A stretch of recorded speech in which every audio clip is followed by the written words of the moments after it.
করে নিচ্ছি। Yeah. So as per the topic I supposed to start, আমরা আজকে IS-12 এর মোটামুটি টপিক শেষ করার ট্রাই করব এবং এটা শেষ করার পর if we get time আমরা IFRS 9 নিয়ে ফাইন্যান্সিয়াল ইনস্ট্রুমেন্ট নিয়ে একটু কথা বলবো।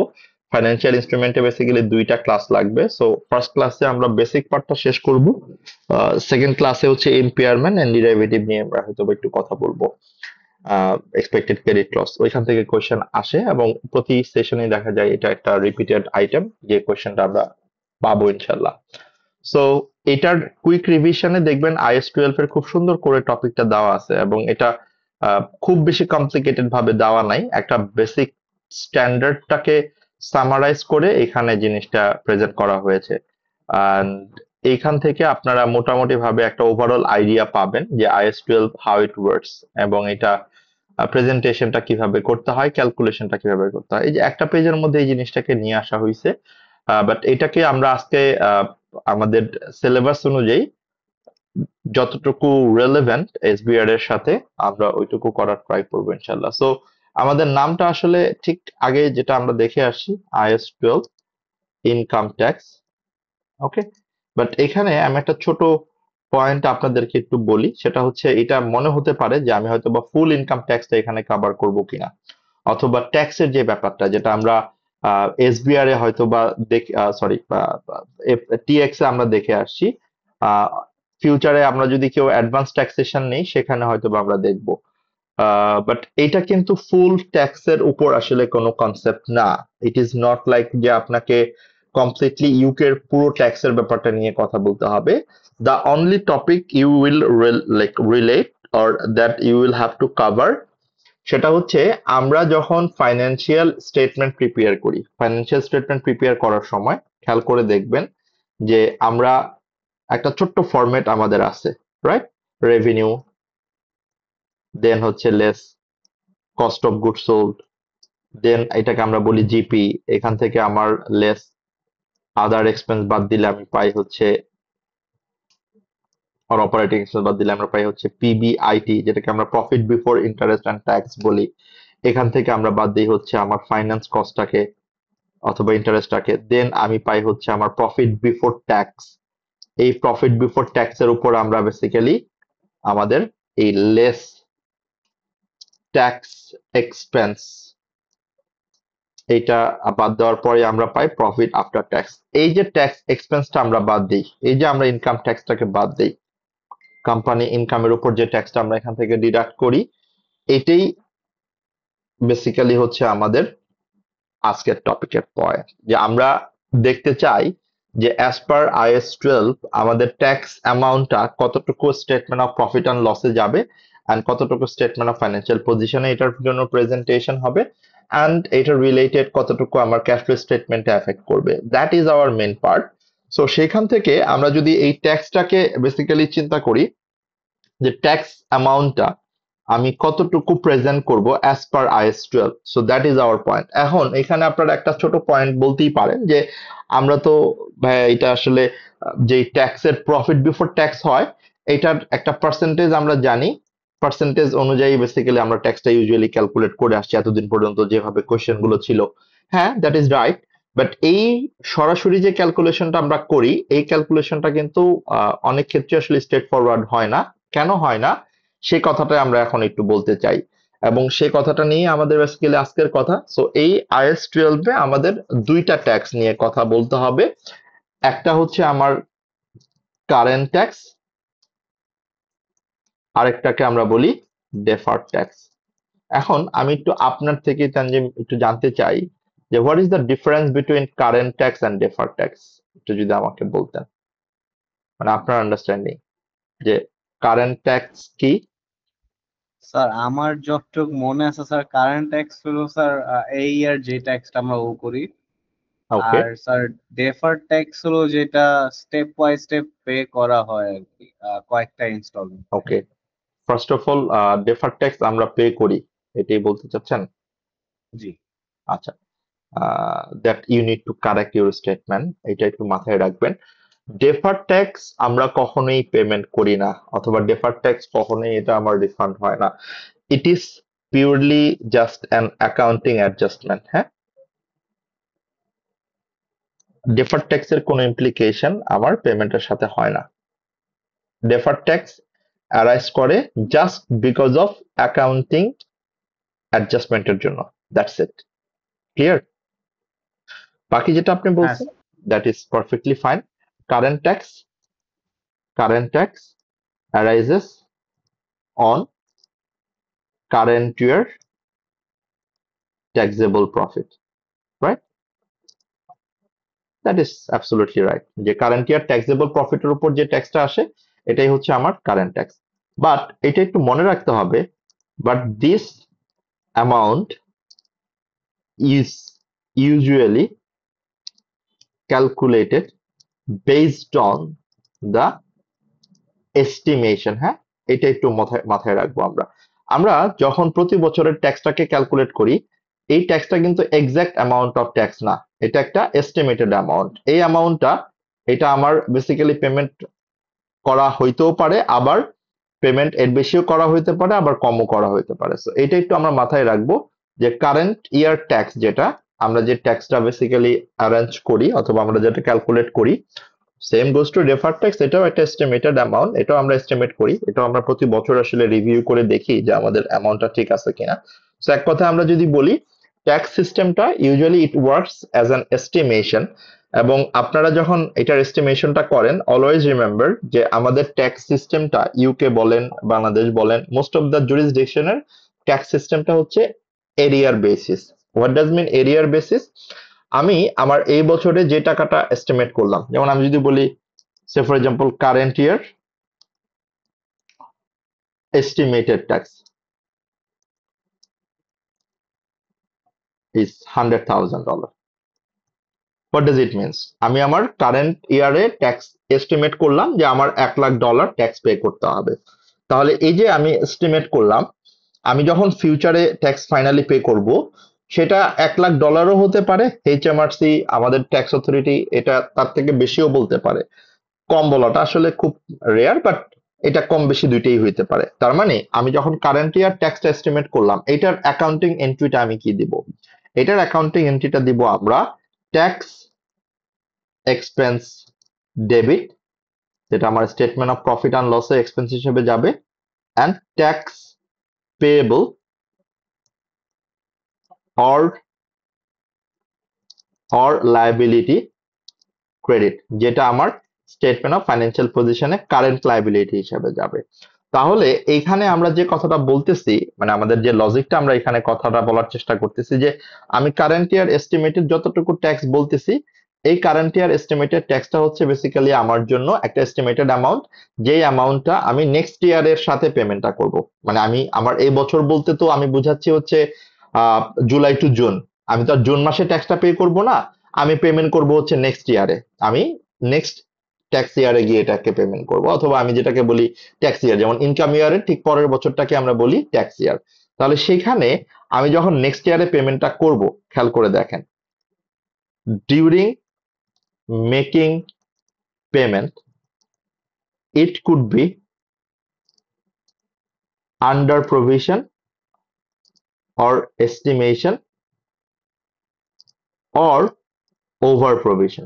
খেয়াল করে দেখেন কি কথাটা বলতে চাচ্ছি আমরা। তার মানে আমি যখন ফিউচারে পেমেন্টটা করব, এই পেমেন্টটা আন্ডার প্রভিশনও হতে পারে, আবার ওভার প্রভিশন হতে পারে। যদি আন্ডার প্রভিশন হয়, হোয়াট ডাজ ইট মিনস? যদি আন্ডার প্রভিশন হয়, it means now the company needs to pay $120,000। খেয়াল করে দেখেন কোম্পানি কত ডলার পে করতে হবে। It is similar like the provision thing, আপনারা প্রভিশন ঠিক যেভাবে পড়েছেন। তাহলে আমার যদি $1,00,000 পে করতে হয়, আমার লায়াবিলিটি কত আছে? ট্যাক্স পেয়েবল ডেবিট $1,00,000, বাট আপনার ব্যাংক থেকে যাচ্ছে কত? তাহলে আপনার ডেবিট এবং ক্রেডিট কি ঠিক থাকলো? দেখেন তো একটু, ডেবিট না স্যার, এবং ক্রেডিট সাইন্টিফিক এটা ঠিক হলো না। তাহলে বাকি যে অ্যামাউন্টটা, এই অ্যামাউন্টটা তো আপনি গত বছরের অলরেডি ফাইন্যান্সিয়াল স্টেটমেন্ট প্রিপেয়ার করে ফেলছেন, অডিট হয়ে গেছে, সব ডান। এখন এই এই যে ট্যাক্সের যে আন্ডার প্রভিশন করছেন, what does mean under provision? Under provision মানে হচ্ছে আপনি যত টাকা আমি প্রভিশন, কম ক্যালকুলেট করছি। হ্যাঁ আপনি যতটুকু প্রভিশন রাখছেন that was the lower amount, but আপনি অ্যাকচুয়ালি যে পেমেন্ট করতেছেন that the amount is higher. তাহলে আন্ডার প্রভিশন বলতে আমরা বুঝাচ্ছি actual payment is higher then the provision amount. আমি যত টাকা প্রভিশন রাখছি তার থেকে আমি হায়ার অ্যামাউন্ট পে করতেছি। তাহলে যতটুকু আমি হাই অ্যামাউন্ট পেমেন্ট করতেছি, that's the question over here, যে আমি তো এই টাকাটা অলরেডি আমার গত বছরের এস্টিমেটেড ফাইন্যান্সিয়াল স্টেটমেন্ট অলরেডি এভাবে আমি রেকর্ড করছি, এভাবে অডিট করছি, এভাবে সবকিছু ডান। তাহলে আমি তার গত বছরের ফাইন্যান্সিয়াল স্টেটমেন্ট এটাকে আর রেট্রোস্পেক্টিভ অ্যাডজাস্টমেন্ট দিব না, যেহেতু এটা আমার এস্টিমেটেড চেঞ্জ। তাহলে এটা আমাকে কি করতে হবে? এটা আমাকে এই বছরের ট্যাক্সের সাথে অ্যাডজাস্ট করতে হবে। তার মানে এটা আমার ট্যাক্স এক্সপেন্স, এটা কারেন্ট ইয়ার ট্যাক্স এক্সপেন্সের সাথে আমাকে ডেবিট করে দিতে হবে $20,000। তার মানে এখানে আমরা একটা পয়েন্ট ক্লিয়ার হয়ে যাই, সেটা হচ্ছে যদি কোশ্চেনে কোথাও আন্ডার প্রভিশন থাকে, তাহলে এটা আমার কারেন্ট ইয়ার যখন আমি ট্যাক্স এস্টিমেশনটা করব, কারেন্ট ইয়ার ট্যাক্স এস্টিমেশনের সাথে এটা আমার কি হয়ে যাবে? এটা আমার অ্যাড হয়ে যাবে, এটা আমার প্লাস হয়ে যাবে। আর এই ইনফরমেশনটা ইউজুয়ালি আমার ট্রায়াল ব্যালেন্সে দেওয়া থাকে, ট্রায়াল ব্যালেন্সের ডেবিট সাইডে দেওয়া থাকে। সো এটাও আমরা একটু মনে রাখবো যে এইটা ইউজুয়ালি ট্রায়াল ব্যালেন্সে যদি থাকে, কোশ্চেনটা যদি বলে না দেয় যেটাকে আন্ডার প্রভিশন না ওভার প্রভিশন, তাহলে ট্রায়াল ব্যালেন্সের যে ডেবিট সাইডের যে ব্যালেন্সটা থাকবে এটাকে আমরা বলতেছি should be considered as under provision. এখন আই বিলিভ আপনারা আন্ডার প্রভিশন যদি ভালো করে বুঝে যান, তাহলে ওভার প্রভিশনটা কি হবে সেটা অটোমেটিক্যালি আপনারা বুঝতে পারবেন। তাহলে এখন কোশ্চেন হচ্ছে যদি ওভার প্রভিশন হয়, তাহলে ওভার প্রভিশন হইলে কিন্তু বাকি সব কথাবার্তা এখানে একই থাকবে, জাস্ট আমার অ্যামাউন্টের ক্যালকুলেশনটা চেঞ্জ হয়ে যাবে। তাহলে ওভার প্রভিশনে আমরা কি করব? আমরা বলছি এটা প্লাস করব, বাট এটা আমরা মাইনাস করব। এটা কোন দিকে থাকবে? এটা আমাকে এর দিকে থাকবে। তাহলে অ্যাকচুয়াল পেমেন্টটা কি হবে? অ্যাকচুয়াল পেমেন্টটা lower than the provision amount. তার মানে আমি প্রভিশনটা বেশি রেখে ফেলছি, lower than the provision amount. তাহলে now company needs to pay, আমি আর 1,20,000 কথা বলছি না, আমি বলতেছি হচ্ছে 90,000। তাহলে যদি 90,000 পে করে, আমার ট্যাক্স লাইবিলিটি দেওয়া ছিল হচ্ছে আপনার 1,00,000, যেটা ডেবিট হয়ে যাবে, বাট আমার পেমেন্ট করতে হচ্ছে কিন্তু 1,00,000-এর কম, দ্যাট ইজ 90,000। তাহলে আমার ডেবিট ক্রেডিট কিন্তু ব্যালেন্সটা ঠিক থাকতেছে না। সো যেহেতু ডেবিট ক্রেডিটের ব্যালেন্সটা এখানে ঠিক নাই, what we need to do, we need to actually adjust the amount in current year. আমি আবারও বলছি কারেন্ট ইয়ার, কারণ লাস্ট ইয়ার যেটা হয়ে গেছে that is already done. Current year ট্যাক্সের সাথে এটা আমাকে অ্যাডজাস্ট করতে হবে, বাট কারেন্ট ইয়ার ট্যাক্স এক্সপেন্সটা কিন্তু আমার কমে যাবে, এটা কিন্তু আমার কমে যাবে। তার মানে হচ্ছে এটা আমার ক্রেডিট হয়ে যাবে কারেন্ট ইয়ার ট্যাক্স এক্সপেন্স, যেটা আমার প্রভিশন অ্যামাউন্টটা, ওভার প্রভিশন অ্যামাউন্টটা, যেটা আমি বেশি প্রভিশন রেখে ফেলছি সেটা আমি মাইনাস করে ফেলবো। So that is the basic understanding of current tax provision, current year tax. এখন খেয়াল করে দেখেন, আপনারা কম বেশি ইভেন যদি প্র্যাকটিক্যালিও কাজ করেন, প্র্যাকটিক্যালি কাজ করলে দেখবেন এই লেফট সাইডটা নিয়ে আমাদের আসলে বেশি কাজ করা হয়। লেফট সাইডটা নিয়ে আমাদের বেশি কাজ করা হয় কেন? Because most of the company বাংলাদেশে তারা আসলে ডেফার্ড ট্যাক্সটা ফলো করতে খুব একটা ইন্টারেস্টেড না। এটার একটা বড় কারণ হচ্ছে বাংলাদেশে আসলে খুব একটা অ্যাডভান্স লেভেল অফ আইএস/আইএফআরএস এর ইমপ্লিমেন্টেশন মানে খুব কম। এমএনসি কোম্পানিগুলো ছাড়া, পাবলিক লিমিটেড কোম্পানিগুলো ছাড়া, প্রাইভেট লিমিটেড কোম্পানিগুলোতে খুবই কম। তো সেই ক্ষেত্রে আপনাকে ফার্স্টে বুঝতে হবে ডেফার্ড ট্যাক্সটা কি। তাহলে ডেফার্ড ট্যাক্স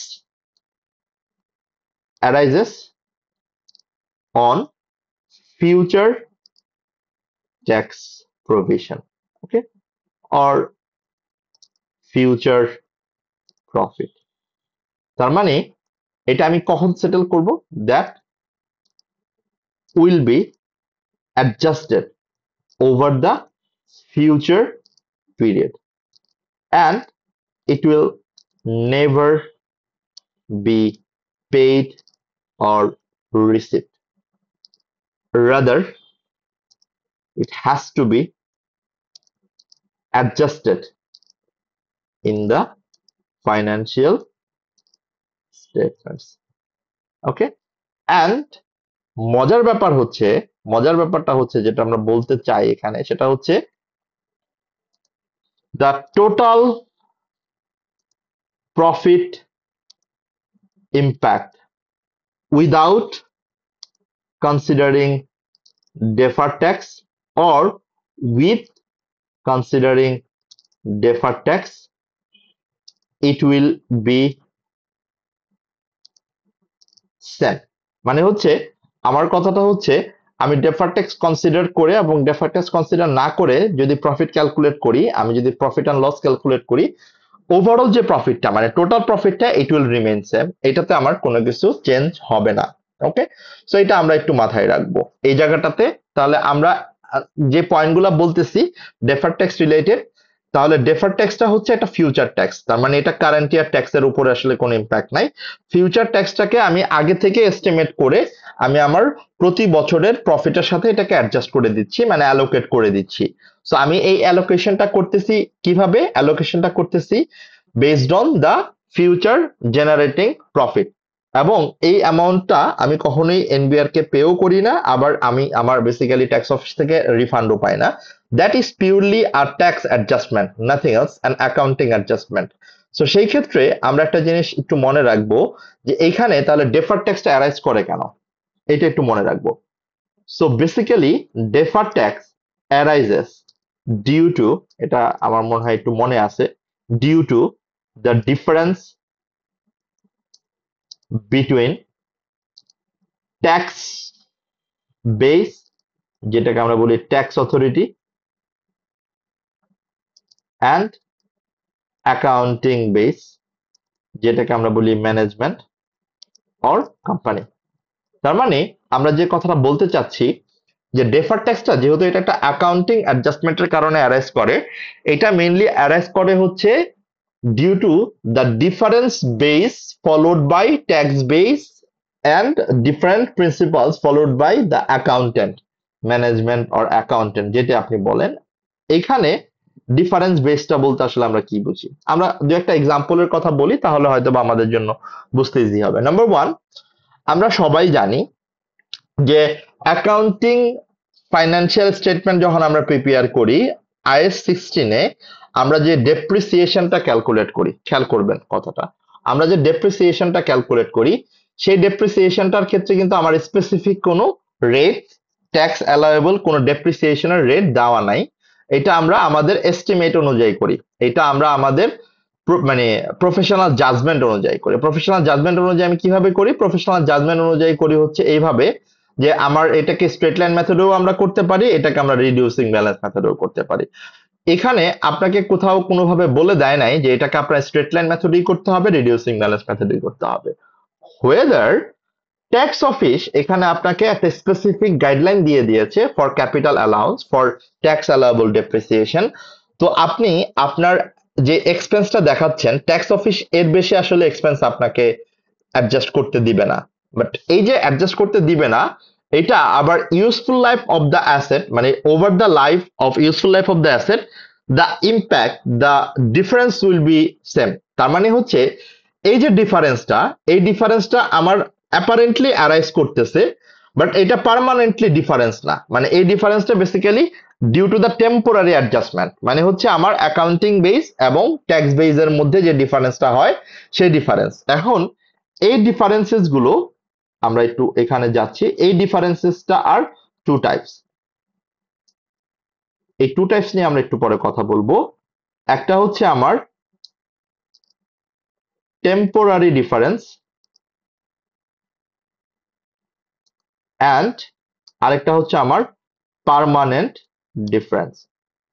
এখন আমার কোয়েশ্চেন হচ্ছে আপনার কাছে যে আমরা দুই ধরনের ডিফারেন্সের কথা বললাম, একটা হচ্ছে টেম্পোরারি ডিফারেন্স যেটা আমার এই বছরে হয়তো বা অ্যারাইজ করছে, বাট ওভার দ্য ইয়ার এটা আমার অ্যাডজাস্ট হয়ে যাবে, এই ডিফারেন্সটা আর থাকবে না। এক কথায় যদি আমি বলি, মানে আমার এখন যে ডিফারেন্সটা দেখাচ্ছে অ্যাকাউন্টিং বেস এবং ট্যাক্স বেসের মধ্যে, এটা ইয়ার ওয়ানে দেখাবে, ইয়ার টু তে দেখাবে, হয়তো বা ইয়ার থ্রি ইয়ার ফোরে গিয়ে এটা অটোমেটিক্যালি জিরো হয়ে যাবে ডিফারেন্সটা, এই ডিফারেন্সটা আর থাকবে না।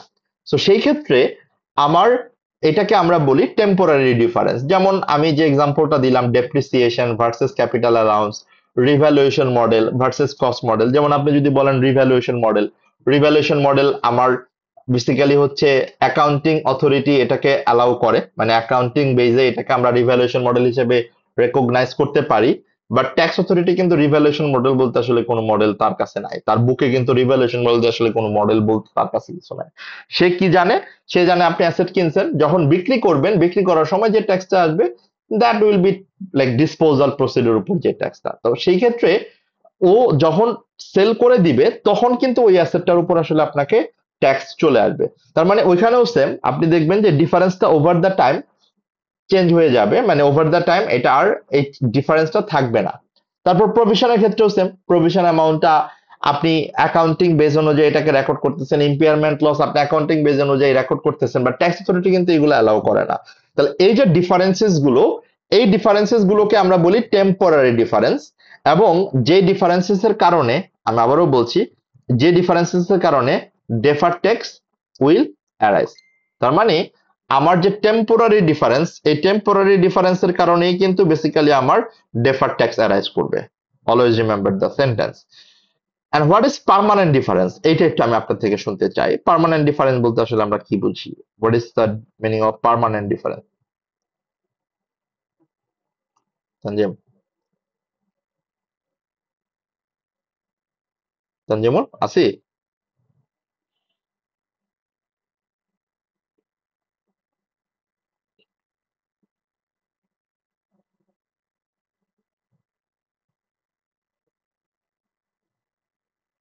ওকে, সো তানজিম মনে হয় জয়েন করতে গিয়ে আবার চলে গেছে। সো পার্মানেন্ট ডিফারেন্স বলতে আমরা যে ডিফারেন্সটা বলি, যে যেই ডিফারেন্স গুলো আমার ট্যাক্স বেস, মানে আমার tax base and accounting base, এদের মধ্যে ডিফারেন্সটা কখনোই গ্যাপটা কমবে না, ডিফারেন্সটা অলওয়েজ থেকে যাবে। যেমন এই এক্সপেন্স গুলা কোনগুলা? যে এক্সপেন্স গুলো আমার অ্যাকাউন্টিং এ আমি এটাকে দেখাচ্ছি, that's fine, but tax authority, hello Tanzim? আসসালামু আলাইকুম স্যার। হ্যাঁ স্যার, নেট চলে গেছে তো একটু অন্য জিমেইল থেকে ঢোকা লাগছে স্যার, মোবাইল আচ্ছা, ডাটাতে। না না, আমি এই আপনাকে জিজ্ঞেস করতে গিয়ে আমি থেমে গেছিলাম। টেম্পোরারি ডিফারেন্সটাকে আমরা বুঝতে পারছি? টেম্পোরারি ডিফারেন্স বলতে আমরা কি বুঝাচ্ছিলাম? না স্যার, এই জায়গায় স্যার নেটটা কেটে আচ্ছা, গেছিল। আমি ডিফারেন্সটা দুই রকমের হয়। আমরা একটু আগে যেটা বললাম যে ডেফার্ড ট্যাক্স এটা ইউজুয়ালি অ্যারাইজ করে due to the differences between tax office মানে tax authority, tax base and accounting base. Tax base তো বেসিক্যালি হচ্ছে ট্যাক্স অফিসের যেই বেসটা, ট্যাক্স অফিস ঠিক যেভাবে তাদের ক্যালকুলেশনটা করে এটাকে আমরা বলি ট্যাক্স বেস। আর অ্যাকাউন্টিং বেস বলতে আমরা যেটাকে বুঝি, আমরা আইএস আইএফআরএস অনুযায়ী যেই বেসটা করি। যেমন আমরা তো বেসিক্যালি অ্যাক্রুয়াল বেসিসে সবকিছু করে থাকি, যেমন আমরা ডেপ্রিসিয়েশন আমাদের মতো করে ক্যালকুলেট করি, বাট ট্যাক্স অফিসটা কিন্তু এই ডেপ্রিসিয়েশনটা, এই ক্যাপিটাল অ্যালাউন্সটা, এই ট্যাক্সেবল ডেপ্রিসিয়েশনটা কিন্তু ডিফারেন্ট ভাবে তারা অ্যাডজাস্ট করতে বলে। যেমন ওইখানে কিন্তু মেশিনারিজের জন্য কত পার্সেন্ট রেট হবে, ইকুইপমেন্টের জন্য কত পার্সেন্ট রেট হবে, কত বছর পর্যন্ত আপনি এত পার্সেন্ট করে দেখাতে পারবেন, এরকম কিন্তু একটা স্ট্রাকচার ট্যাক্স অফিস থেকে, ট্যাক্স অথরিটি থেকে ট্যাক্স অ্যালাউয়েবল ডেপ্রিসিয়েশন হিসাবে, ক্যাপিটাল অ্যালাউন্স হিসেবে আপনাকে ঠিক করে দেয়। তাহলে আপনি আপনার অ্যাকাউন্টিং ফাইন্যান্সিয়াল স্টেটমেন্টে যখন এটাকে রেডি করতেছেন, বাট আপনি যখন পরবর্তীতে ট্যাক্স অফিসের ফাইন্যান্সিয়াল স্টেটমেন্টটা ট্যাক্স বেস অনুযায়ী ট্যাক্স ক্যালকুলেট করতে যাবেন, তখন এই যে ডিফারেন্সটা হবে, এই ডিফারেন্সটা অটোমেটিক্যালি অ্যাডজাস্ট হয়ে যাবে ওভার দ্য টাইম। তার মানে টেম্পোরারি ডিফারেন্স বলতে আমরা সেই ডিফারেন্সেস গুলোর কথা বলতেছি, যে ডিফারেন্স গুলো হয়তো বা অ্যাপারেন্টলি অ্যারাইজ করতেছে, বাট ফিউচারে এটা আবার ট্যাক্স অফিস ডিফারেন্ট অ্যাসপেক্টে এটাকে অ্যাডজাস্ট করতে অ্যালাউ করবে। তার মানে ট্যাক্স বেস অ্যাকাউন্টিং বেসের ডিফারেন্সটা আমার apparently temporary, but over the time এটা আমার জিরো হয়ে যাবে ডিফারেন্সটা। বাট পার্মানেন্ট ডিফারেন্সটা কি? পার্মানেন্ট ডিফারেন্সটা হচ্ছে ট্যাক্স বেস এবং অ্যাকাউন্টিং বেস, এদের মধ্যে যে ডিফারেন্সটা অ্যারাইজ করবে, এই ডিফারেন্সটা কখনোই মিটিগেট হবে না, নেভার মিটিগেট। মানে কি? এই ডিফারেন্সটা থেকেই যাবে। এটার এক্সাম্পল কি হতে পারে? এক্সাম্পল হতে পারে যে এমন অনেক এক্সপেন্স আছে যে এক্সপেন্স গুলাকে আমরা, যেমন এন্টারটেইনমেন্ট এক্সপেন্স, তারপর হচ্ছে আমার কাস্টমার এমপ্লয়ীদের গিফট দেওয়ার এক্সপেন্স, যেমন পার্ক ভিজিটের কথা আমরা জানি, তারপর আমরা সাপ্লায়ারকে অথবা কাস্টমারকে বিভিন্ন গিফট দেওয়ার যে ব্যাপারটা, ফাইন, বিভিন্ন ধরনের ফাইন, এগুলাকে আমরা আমাদের ফাইন্যান্সিয়াল স্টেটমেন্টের এক্সপেন্স হিসেবে দেখাতে পারি, দেখাই অ্যাজ পার আইএস, এটা আমাকে দেখাইতে কোনো প্রবলেম নাই। বাট ট্যাক্স অফিস এই ধরনের যে ডিসঅ্যালাউড যে এক্সপেন্স গুলো এই ডিসঅ্যালাউড এক্সপেন্স গুলা কিন্তু বেসিক্যালি ট্যাক্স অফিস কখনোই আপনাকে অ্যালাউ করবে না টু ডিডাক্ট, টু রিডিউস। এরকম অনেক ডিসঅ্যালাউড এক্সপেন্স আমরা জানি। সো আমাদের বাংলাদেশের পার্সপেক্টিভ থেকে আমরা জানি, ইউকের পার্সপেক্টিভ থেকে আমরা কয়েকটা এক্সাম্পল বললাম। তো এই এক্সপেন্স গুলাকে আমরা অ্যাকাউন্টিং যখন করি তখন এটাকে আমরা এক্সপেন্স হিসেবে দেখাই, that is not a problem for us. But যখন এটা ট্যাক্স ক্যালকুলেশন করি, as per the tax office, as per the tax authority, এই এক্সপেন্স গুলাকে ট্যাক্স অফিস কখনোই আপনাকে অ্যালাউ করবে না। তার মানে কি, এইগুলাকে আমরা বলি ডিসঅ্যালাউড এক্সপেন্স। তার মানে এই যে অ্যালাউ করবে না, অলওয়েজ কিন্তু আপনার সাথে ট্যাক্স অফিসের এই ডিফারেন্সটা থেকে যাবে। There will be never way out to mitigate those gap. এই জন্য এইগুলাকে আমরা বলি পার্মানেন্ট ডিফারেন্স। এবং একটা জিনিস মনে রাখবেন, deferred tax will never arise for permanent difference. Clear? তাহলে ডেফার্ড ট্যাক্স কখনোই পার্মানেন্ট ডিফারেন্সের উপরে অ্যারাইজ করবে না, এটা একটু আমরা ক্লিয়ারলি মনে রাখার ট্রাই করব। তাহলে ডেফার্ড ট্যাক্স শুধু অ্যারাইজ করবে কার জন্য? ডেফার্ড ট্যাক্স শুধু অ্যারাইজ করবে হচ্ছে আমার টেম্পোরারি ডিফারেন্সের কারণে। এখন আমরা যে টেম্পোরারি ডিফারেন্সটার কথা বলতেছি, এই টেম্পোরারি ডিফারেন্সটা আবার দুই রকমের হয়। এই টেম্পোরারি ডিফারেন্সটা আবার দুই রকমের হয়। একটা হচ্ছে taxable temporary difference,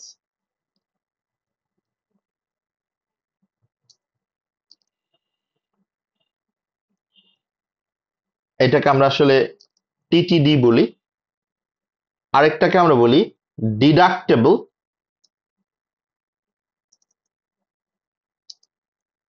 temporary difference, এটাকে আমরা ডিটিডি বলি। ওকে, এখন এই যে ট্যাক্সেবল টেম্পোরারি ডিফারেন্স আর ডিডাক্টেবল টেম্পোরারি ডিফারেন্স, এইটার মিনিংটা আগে আমরা একটু ক্লিয়ার হয়ে নিই। What is the meaning of taxable temporary difference and deductible temporary difference, and what is the accounting entry for those things?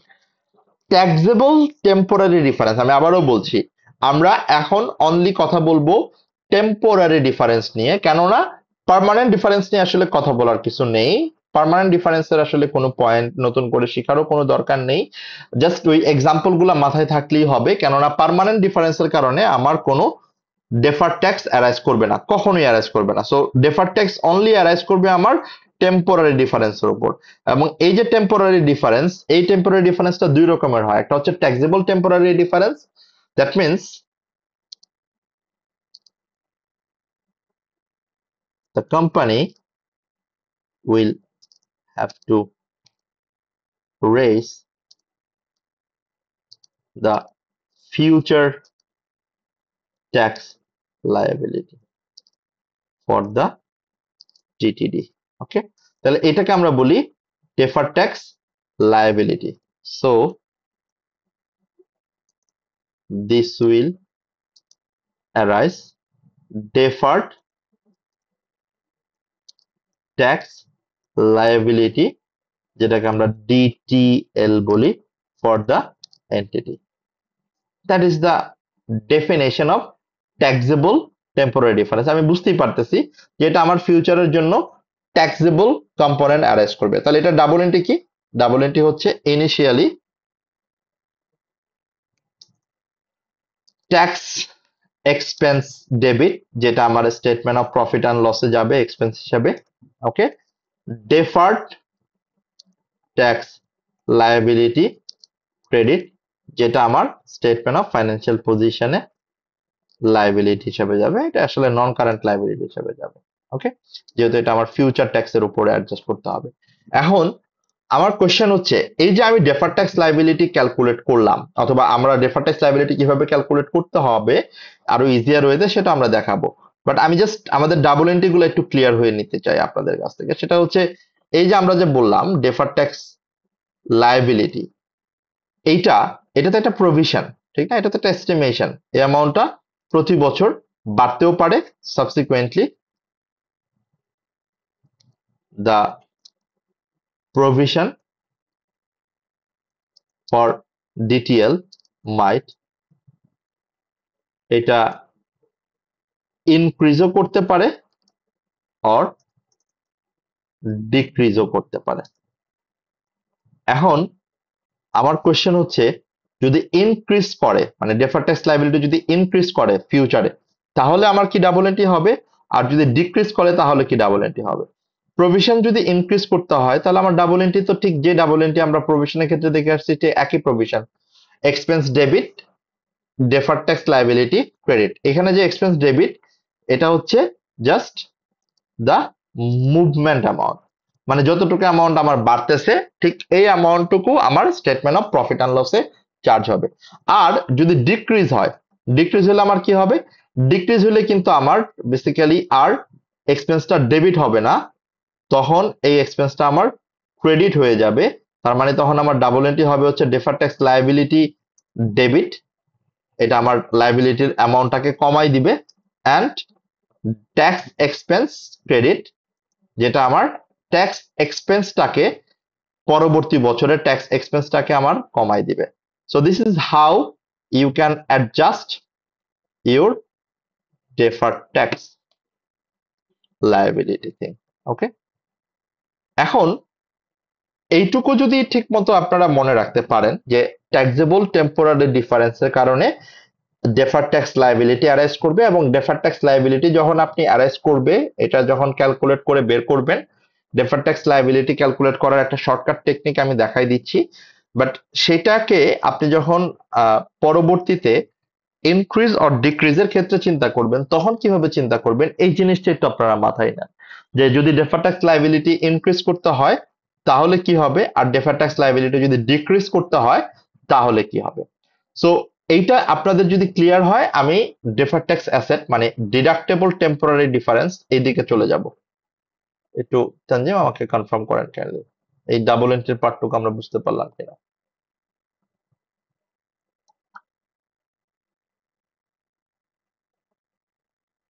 ওকে, হ্যাঁ এখন স্যার বুঝতে পারছি। এখন আমরা আসি deductible temporary difference which will reduce the future tax liability and thereafter it will arise the deferred tax asset যেটাকে আমরা deferred tax asset DTA বলি। এখন যখন deferred tax asset arise করবে এটা তো অ্যাসেট, তাহলে ইনিশিয়ালি আমার রেকগনিশনটা কি হবে, deferred tax asset debit tax expense credit। এই যে ডেফার্ড ট্যাক্স অ্যাসেট আমার ডেবিট, এটা স্টেটমেন্ট অফ ফাইন্যান্সিয়াল পজিশনে নন কারেন্ট অ্যাসেট হিসেবে আমি দিব, আর এটাকে আমরা স্টেটমেন্ট অফ প্রফিট অ্যান্ড লসে এক্সপেন্সের সাথে আমি মাইনাস করে নিব, রিডিউস মাই ট্যাক্স এক্সপেন্স। ওকে, এখন সাবসিকুয়েন্টলি সাবসিকুয়েন্টলি এটা যদি আমার ইনক্রিজ করে তাহলে কি হবে, আর ডিক্রিজ করলে কি হবে। সেম, আমরা যদি ইনক্রিজ করে তাহলে এই যেই এন্ট্রিটা আমরা এখন দিলাম এখানে একই এন্ট্রি আমরা এখানে দিব deferred tax asset debit and tax expense credit, এটা আমার ট্যাক্স এক্সপেন্সটাকে কমাই দিবে। আর যদি এটা আমার ডিক্রিজ করে তাহলে জাস্ট উল্টো ডাবল এন্ট্রিটা, তখন আমার এক্সপেন্স ডেবিট হয়ে যাবে, মানে আমার ডেফার্ড ট্যাক্সের যে অ্যামাউন্টটা এই অ্যামাউন্টটার এক্সপেন্সটা তখন চার্জ হয়ে যাবে এক্সপেন্স চার্জ, আর ডেফার্ড ট্যাক্স অ্যাসেটটা কমে যাবে, মানে এটা আমার ক্রেডিট হয়ে যাবে। That is how you can record your deferred tax asset and deferred tax liability, and those are the discussion point. আমি আবারও বলতেছি, আমি এখানে পুরো ব্যাপারটার একটা সামারি ক্যালকুলেশন কিভাবে আপনি ডেফার্ড ট্যাক্স ক্যালকুলেশন করবেন, ফার্স্ট আপনাকে ডিফারেন্সটা বের করতে হবে, সে ডিফারেন্সটার যে অ্যামাউন্টটা অ্যাকাউন্টিং বেজ এবং ট্যাক্স বেজের যে ডিফারেন্সটা সেটা আপনি ফার্স্টে আইডেন্টিফাই করবেন এটা কি ডেফার্ড ট্যাক্স অ্যাসেট না ডেফার্ড ট্যাক্স লায়াবিলিটি। তারপর ওই ডিফারেন্সের উপর আপনার যে অ্যাপ্লিকেবল ট্যাক্স রেট, ওই অ্যাপ্লিকেবল ট্যাক্স রেটটাই হবে আপনার জন্য basically difference of deferred tax asset or deferred tax liability. So that is how you will record or you will consider the deferred tax thing. But এইটাকে আমরা একটা ছোট্ট summary আকারে calculate করার ট্রাই করেছি যে কিভাবে এটাকে আমরা আসলে আহ খুব সিম্পল ভাবে আমার ডেফার্ড ট্যাক্স ক্যালকুলেশনটা করব। খেয়াল করে দেখেন, how to calculate deferred tax. তার মানে ফার্স্টে আপনাকে ডিফারেন্সটা বের করতে হবে। এই ডিফারেন্সটাকে আপনি মাল্টিপ্লাই করবেন আপনার অ্যাপ্লিকেবল ট্যাক্স রেট দিয়ে। সো আপনার যে অ্যাপ্লিকেবল ট্যাক্স রেট এটা কোশ্চেনে কিন্তু দেওয়া থাকবে, but what you need to do, you need to calculate the difference between accounting base and tax base. এখানে খেয়াল করে দেখেন আপনার অ্যাসেটের অ্যাকাউন্ট বেস এবং ট্যাক্স বেসের ডিফারেন্সের উপর বেস করে এটা ডেফার্ড ট্যাক্স অ্যাসেট অ্যারাইজ করবে না ডেফার্ড ট্যাক্স লায়াবিলিটি অ্যারাইজ করবে, সেটার একটা ছোট্ট ফর্মুলা দেওয়া আছে। সো আপনি যদি অ্যাসেটের ক্যারিং ভ্যালুর পার্টটা বুঝতে পারেন, অটোমেটিক্যালি লায়াবিলিটির ক্যারিং ভ্যালুর পার্টটা আপনি এমনি বুঝতে পারবেন। So there will be no problem with that. আমি এক্সপেক্ট করব আপনি অ্যাট এ গ্ল্যান্স একটু দেখেন, অ্যাসেটের পার্টটা দেখেন, বিকজ মোস্ট অফ দ্য কেসে আপনাদের কোয়েশ্চেনে অ্যাসেটের পার্ট থেকে এই কোয়েশ্চেনটা আসার চান্সেস বেশি।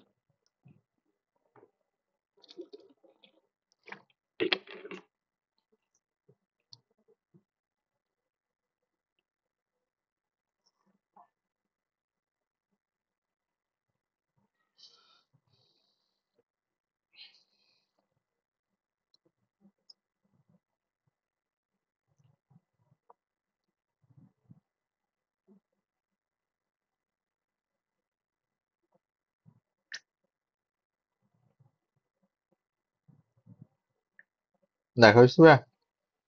ইয়েস স্যার, বুঝতে পারছি। তাহলে এটার ক্যালকুলেশন যদি চলে আসে কোশ্চেনে, আমার মনে হয় না খুব একটা প্রবলেম ফেস করতে হবে।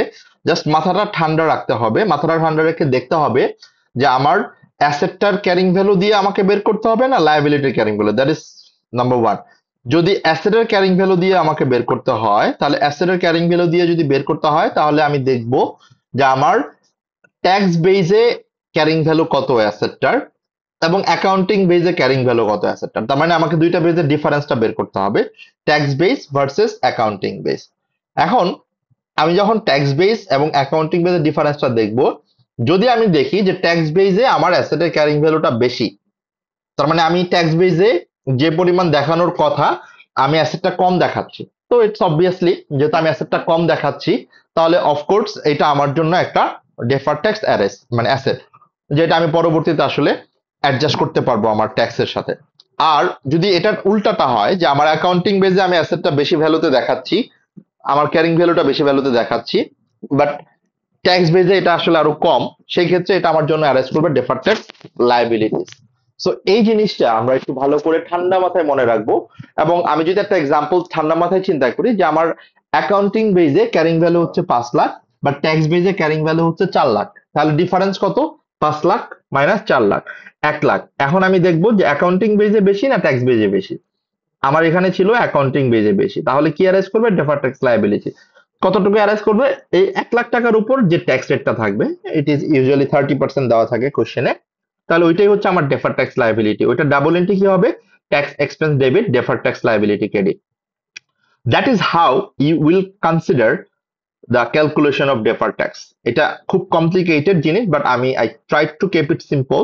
এবং এটাকে আপনি যদি লাইবিলিটি পার্সপেক্টিভ থেকে চিন্তা করেন, if you consider the carrying value of liability tax base যদি বেশি হয় অ্যাকাউন্টিং বেজের থেকে, তাহলে এটা deferred tax liability and vice versa. Okay, so that is how you will consider your deferred tax calculation. Okay, now আমরা এই যে ক্যালকুলেশন গুলো দেখলাম, আমরা যে আন্ডার প্রভিশনের কথা বললাম, ওভার প্রভিশনের কথা বললাম, এই পুরো ব্যাপারটার স্টেটমেন্ট অফ প্রফিট অর লসের অ্যাডজাস্টমেন্টটা কি হবে, মানে স্টেটমেন্ট অফ প্রফিট অর লসের ক্যালকুলেশনটা কি হবে, মানে কত টাকা statement of profit or loss আমি চার্জ করব, সেইটাকে আমরা এখানে দেখাতে পারি কিভাবে।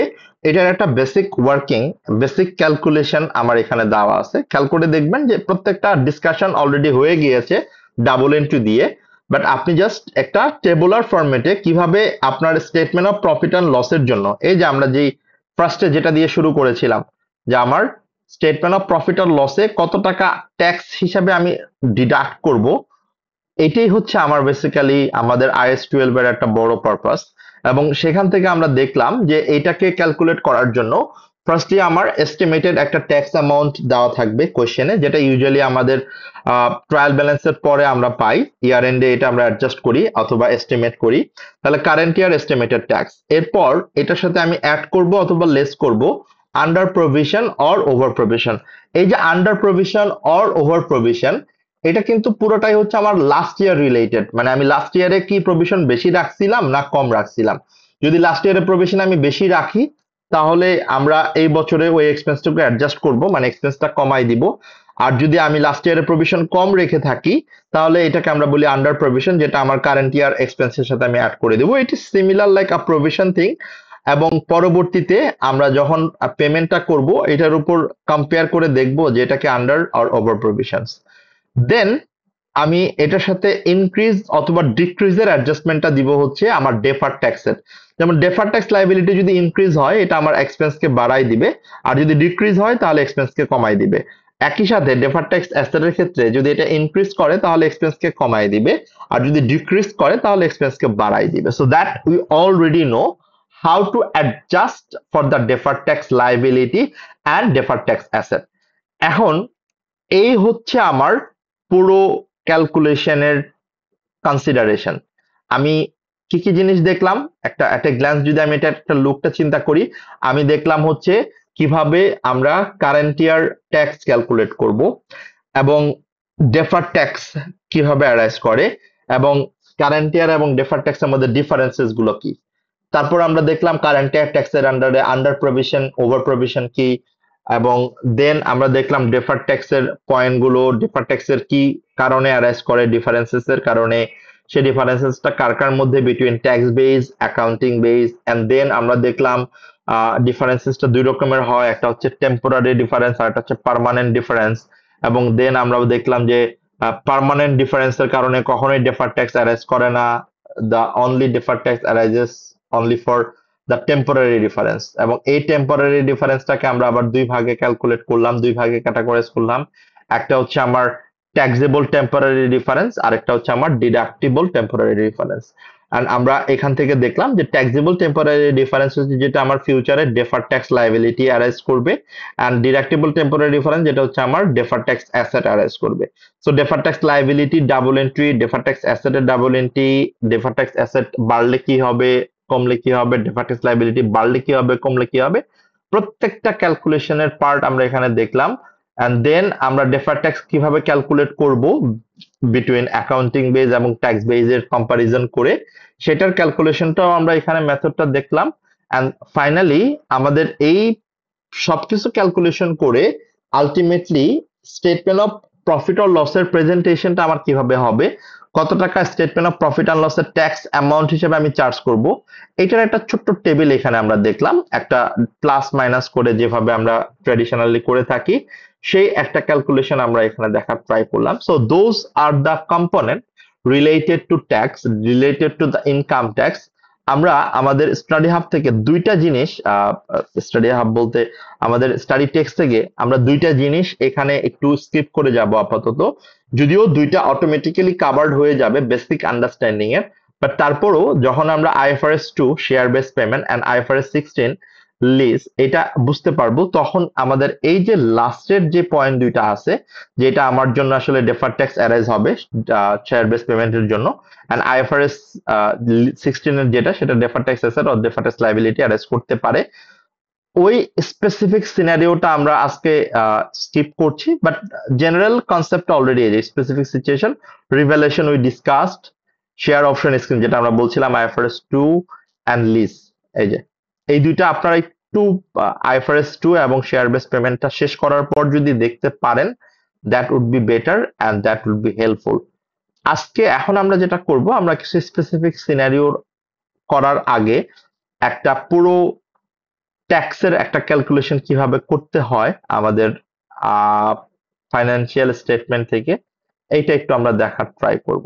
এটা বেসিক্যালি একটা ইলাস্ট্রেশন। সো ইলাস্ট্রেশনটা আপনারা জাস্ট একটু যদি দেখেন তাহলেই বুঝতে পারবেন। এটাতে আলাদা করে আসলে কমপ্লিকেটেড ভাবে করার কিছু নাই। স্ক্রিন একটু ফ্রিজ হয়ে গেছে আর কি। স্ক্রিনটা কি ফ্রিজ? মানে স্যার আন্ডার ওভার প্রভিশনের পেজটায় আছে। আচ্ছা, আমি আবার তাহলে করে দিই, স্টপ করে আবার অন করি।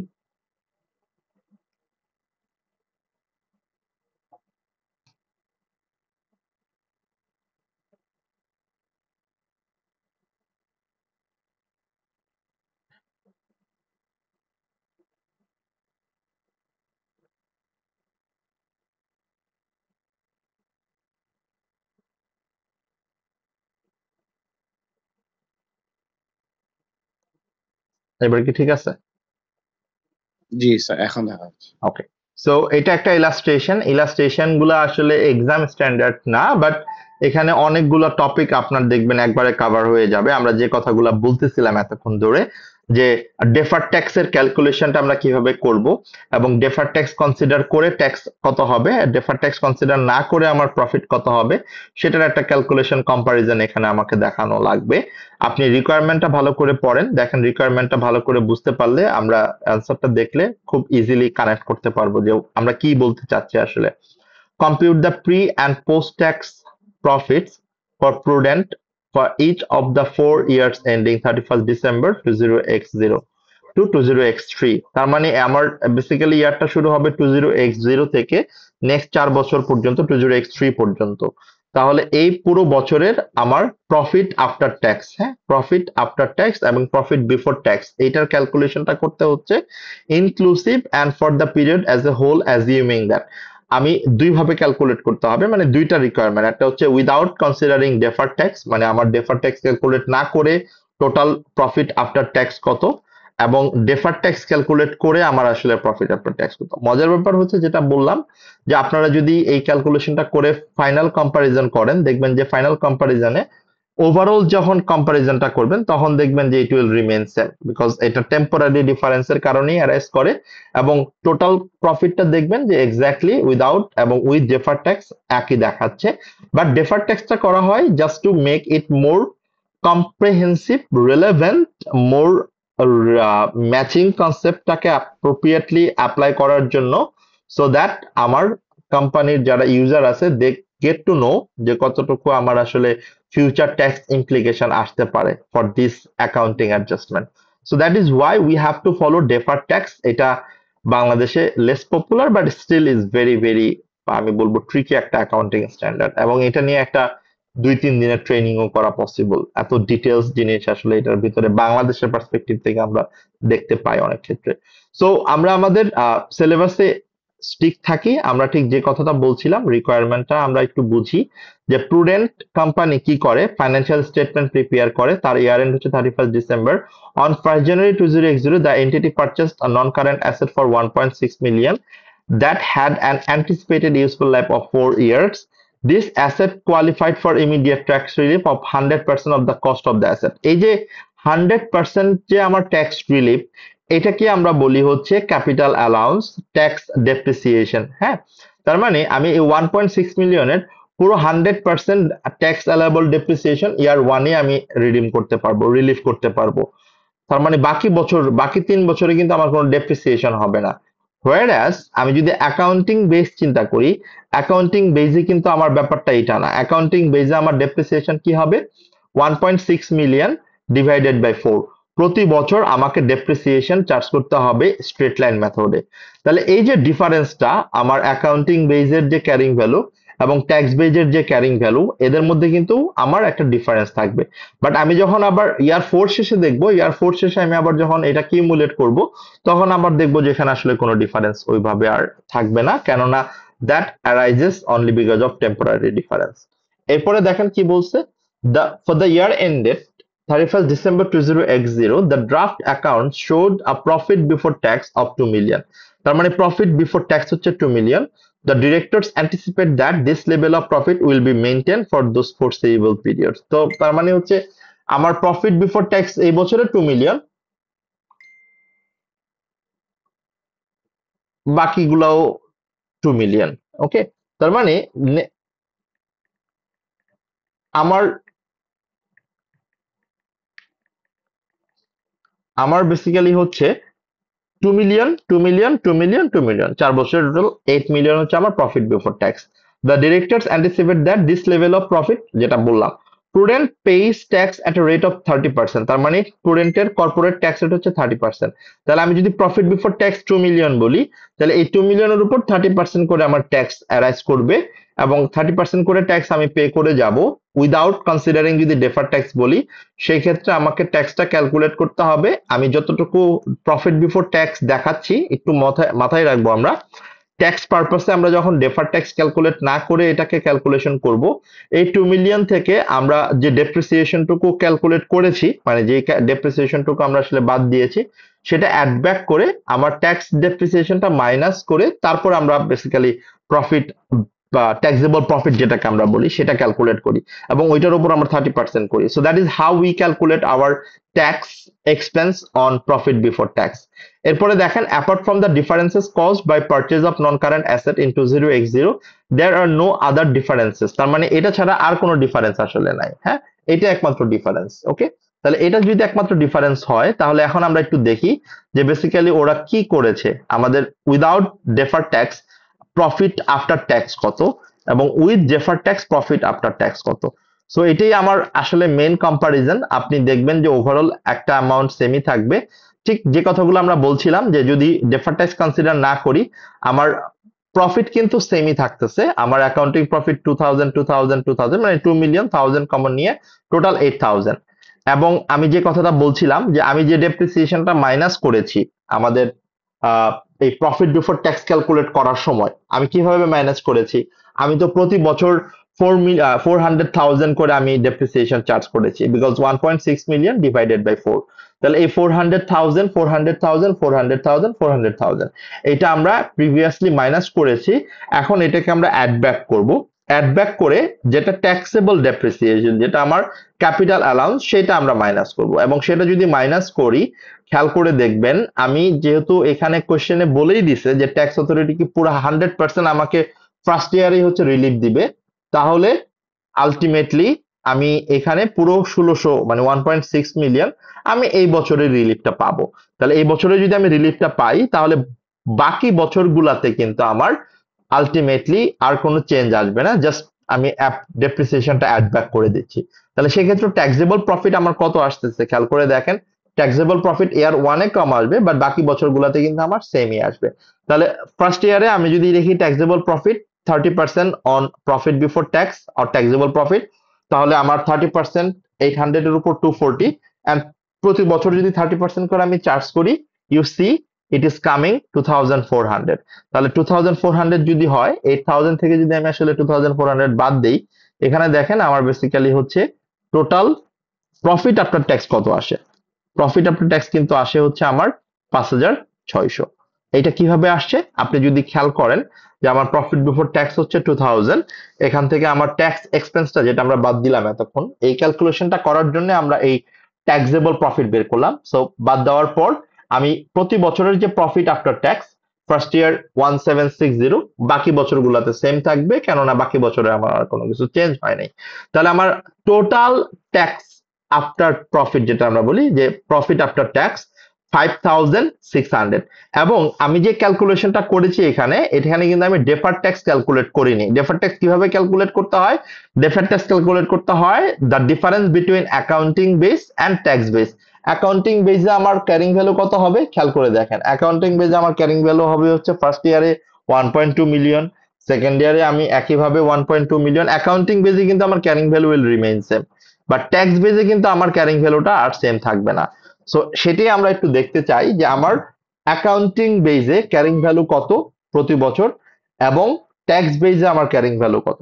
আপনি যদি ডেফার ট্যাক্সটা কনসিডার করেন, জাস্ট এট এ গ্লান্স একটু দেখেন যে ডেফার ট্যাক্সটা কনসিডার যদি করেন 20x0 তে অ্যাকাউন্টিং বেসে আমার ক্যারিং ভ্যালু কত থাকবে? 1.2 মিলিয়ন, কেননা 1.6 মিলিয়ন মাইনাস 400,000, তাহলে 1.2 million.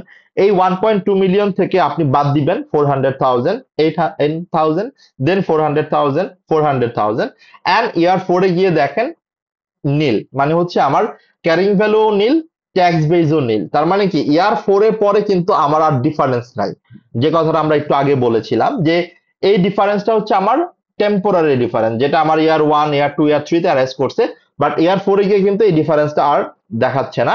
That is automatically adjusted, that is only because of the accounting adjustment it arised. তাহলে সেই ক্ষেত্রে এখানে আমরা দেখতে পাচ্ছি there is a temporary difference between accounting base, এটা হচ্ছে আমার অ্যাকাউন্টিং বেস, এন্ড নিচেরটা হচ্ছে আমার ট্যাক্স বেস। তাহলে আমরা কেন ট্যাক্স বেসে ক্যারিং ভ্যালু নীল দেখাচ্ছি? খেয়াল করেন, আমার 1.6 মিলিয়ন হচ্ছে টোটাল কস্ট অফ অ্যাসেট, যেটা কোশ্চেনে বলেই দিছে যে ট্যাক্স অ্যালাইবল ডেপ্রিসিয়েশন ইয়ার 1 এই হচ্ছে 1.6 মিলিয়ন, মানে 100%। তাহলে 1.6 মাইনাস 1.6 মিলিয়ন, জিরো। তার মানে প্রতি বছর আমার ট্যাক্স বেসের ক্যারিং ভ্যালু কিন্তু জিরো। তাহলে আমরা দেখতে পাচ্ছি যে অ্যাকাউন্টিং বেসে আমার carrying value of asset higher then the tax base.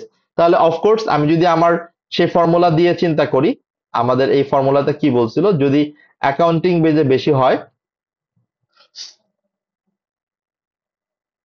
Accounting বেজে যদি আমার বেশি হয় তাহলে কি হবে, এই যে এখানে আমরা যেটা দেখছিলাম অ্যাকাউন্টিং বেজে যদি বেশি হয় তাহলে ডেফার ট্যাক্স লায়াবিলিটি। সো এখানেও সেম, আমার প্রত্যেক বছর ইয়ার 1 ইয়ার 2 ইয়ার 3 ডেফার ট্যাক্স লায়াবিলিটি অ্যারাইজ করবে। এখন এই ডেফার ট্যাক্স লায়াবিলিটিটা হয় ইনক্রিজ করবে নয় ডিক্রিজ করবে ইয়ার অন ইয়ার। তাহলে আমি আমার ডিফারেন্স গুলো পেয়ে গিয়েছি, সেই ডিফারেন্স গুলো ইয়ার 1 এ 1200, ইয়ার 2 তে 800, ইয়ার 3 তে 400। খেয়াল করে দেখেন যে ইয়ার 1 এ যদি আমি দেখি যে আমার বেসিক্যালি হচ্ছে ইয়ার 1 এই 1200 এর উপর ডেফার ট্যাক্স আসবে 30%, 360। ইয়ার 2 800, এটার উপর আমার ডেফার ট্যাক্স আসবে 240। তাহলে এখন এটাকে প্রভিশনের একটা লেজার অ্যাকাউন্ট কনসিডার করেন। আমার ইয়ার 1 এ ডেফার ট্যাক্সের লায়াবিলিটি ছিল হচ্ছে 360, বাট এটা যখন পরবর্তী বছরে ওপেনিং হয়ে গেছে এবং পরবর্তী বছর মানে ইয়ার 2 এর ক্লোজিং ব্যালেন্স হচ্ছে 240, তাহলে আমার ডেফার ট্যাক্স লায়াবিলিটি কি বাড়লো না কমলো?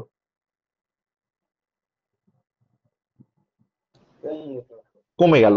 তাহলে যতটুকু কমছে এই অ্যামাউন্টটুকু আমার ট্যাক্স এক্সপেন্সটাকে কমিয়ে দিবে। একইভাবে থার্ড ইয়ার, একইভাবে ফোর্থ ইয়ার। তার মানে আমি যদি খেয়াল করেন এখানে যদি দেখি, আমার যে কথাটা বলেছিলাম যে আমার defer tax it is not any amount that we will pay to the NBR tax authority or will get refund from the tax authority, this is purely an accounting adjustment. দেখেন কিভাবে এটাকে আমরা অ্যাডজাস্ট করছি। আমাদের প্রতি বছরের যে closing ব্যালেন্সটা 360, 240, 120, এটাকে আমরা ডেফার ট্যাক্স লায়াবিলিটির ক্লোজিং ব্যালেন্স হিসেবে লায়াবিলিটি হিসেবে দেখাবো। কারেন্ট এবং নন কারেন্টের যে কম্বিনেশনটা, সেখানে আমরা আমাদের কারেন্ট লায়াবিলিটি ইয়ার 2 তে গিয়ে আমরা নন কারেন্ট লায়াবিলিটি বলতে কোনো কিছু থাকবে না, বাট ইয়ার 1 এ আপনি দেখবেন যে নন কারেন্ট লায়াবিলিটি এটাকে দেখাতে হবে। সো আমি ইয়ার 1 এ আমার স্টেটমেন্ট অফ প্রফিট অর লসে এক্সপেন্স হিসেবে চার্জ করব 360, বাট সেকেন্ড ইয়ারে কিন্তু এটা আর ডেফার ট্যাক্স লায়াবিলিটি আর বাড়ে নাই। 360 থেকে যদি বেশি হয়ে যেত তাহলে আমার ডেফার ট্যাক্স লায়াবিলিটিটা ইনক্রিজ করতে হতো, তখন এটা আমার এক্সপেন্স হিসেবে চার্জ হতো। যেহেতু ডেফার ট্যাক্স লায়াবিলিটি কমে গেছে, তাহলে এটা আমার এক্সপেন্সটাকে ক্রেডিট করে দিতে হবে, কমাই দিতে হবে। তার মানে এই 120 এটা আমার এক্সপেন্সটাকে কমাই দিবে, মানে ডেফার ট্যাক্স এক্সপেন্সটাকে ইয়ার 2 এর জন্য কমাই দিবে। তারপর হচ্ছে থার্ড ইয়ার 120, এটাও আমার এক্সপেন্সটাকে কমাই দিবে। ফোর্থ ইয়ার এটাও আমার এক্সপেন্সটাকে কমাই দিবে। খেয়াল করে দেখেন, আমি ইয়ার 1 এ যেই ডেফার ট্যাক্স লায়াবিলিটি এক্সপেন্স হিসেবে চার্জ করলাম, পরবর্তী বছরে কিন্তু এই অ্যামাউন্টটা আমার আবার জাস্ট রিভার্স ইম্প্যাক্ট হয়ে জাস্ট ওভার দ্য ইয়ার আমি টোটাল এক্সপেন্স চার্জ করেছি 360, আবার নেক্সট ইয়ার থেকে 3 ইয়ার্স পর্যন্ত এই এক্সপেন্সটা ক্রেডিট করেছি 360, so the impact is zero. এবং এই ইম্প্যাক্টটা যখন আপনি একটা ওভারঅল কম্পারিজনে দেখবেন, এখানে দেখবেন যে এই কম্পারিজনে আপনি খুব ক্লিয়ারলি দেখতে পাচ্ছেন যে বিফোর কনসিডারিং ডেফার ট্যাক্স এবং after considering defer tax total যে প্রফিটটা খেয়াল করে দেখেন, পার অ্যানাম প্রফিটের আসলে চেঞ্জ হবে, বিকজ পার অ্যানাম প্রফিটটা তো আমরা আমাদের কারেন্ট ট্যাক্স ডেফার ট্যাক্স দুটো আলাদা আলাদা কনসিডার করছি। সো পার অ্যানাম প্রফিটটা আমার ডিফার করবে, বাট আমার যে টোটাল প্রফিট আফটার ট্যাক্স এইটা কিন্তু আমার এক্স্যাক্টলি এখানে 5600, এখানেও আমার 5600। So this is how you can present your deferred tax, you can record or you can calculate your deferred tax, or you can present financial statement without considering deferred tax, with considering deferred tax। দুইভাবে আমরা দেখলাম, দুইভাবে আমরা discussion করলাম। নাও final confusion আমাদের যদি কিছু থাকে please let me no, otherwise আমরা আমাদের কয়েকটা বেসিক কোয়েশ্চেন, মানে যেটা বেসিক্যালি ক্যারিং অ্যামাউন্ট কত, ট্যাক্স বেস কত, হ্যাঁ এগুলো আসবে। সো এটা একটু আমরা দেখবো, বাট বিফোর দ্যাট একটু আমাকে বলেন যে কোনো কনফিউশন আছে কিনা।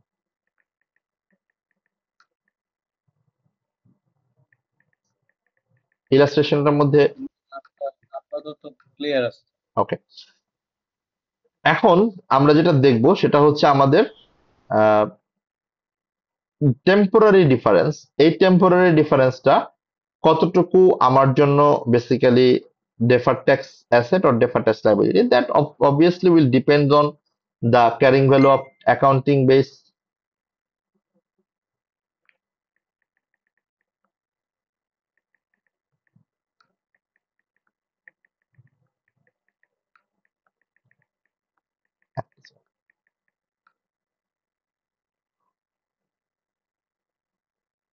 ওকে, সো আমরা টেস্ট আন্ডারস্ট্যান্ডিং ওয়ানে আছি, রাইট? এটার রিকোয়ারমেন্টটা একটু দেখি, রিকোয়ারমেন্টটা কি বলছে।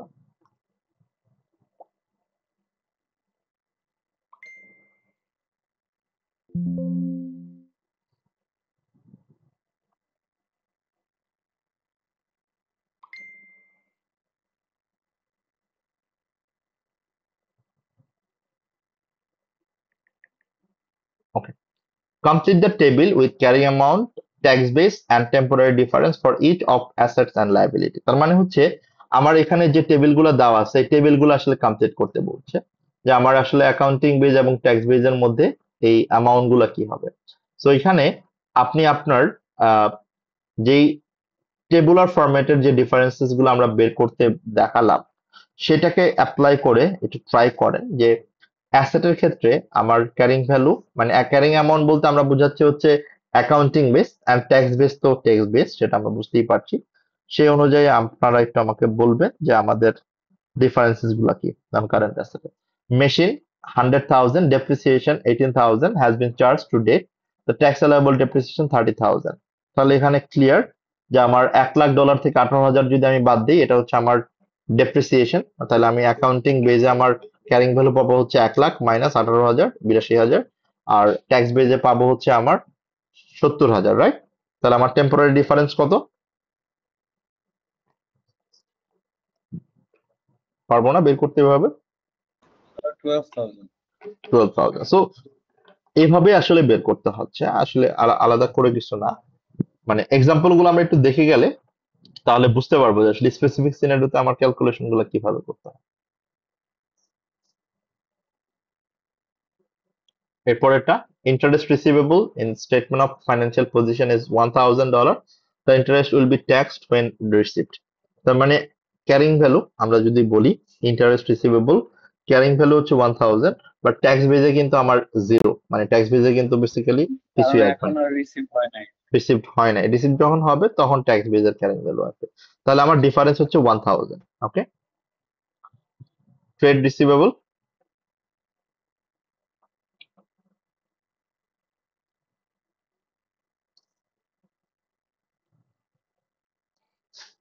ট্রেড রিসিভেবল কি হবে?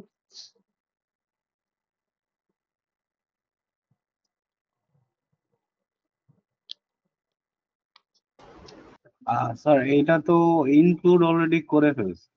তার মানে trade receivables have carrying amount 10,000, এটা আমার accounting base. The revenue has already been include in taxable profit. তার মানে ট্যাক্সেবল প্রফিটও হচ্ছে 10,000। তার মানে ক্যারিং ভ্যালু অ্যাকাউন্টিং বেসও 10,000, ট্যাক্স বেসও 10,000, কোনো ঠিক আছে। ডিফারেন্স নাই। আচ্ছা আচ্ছা। ইনভেন্টরি,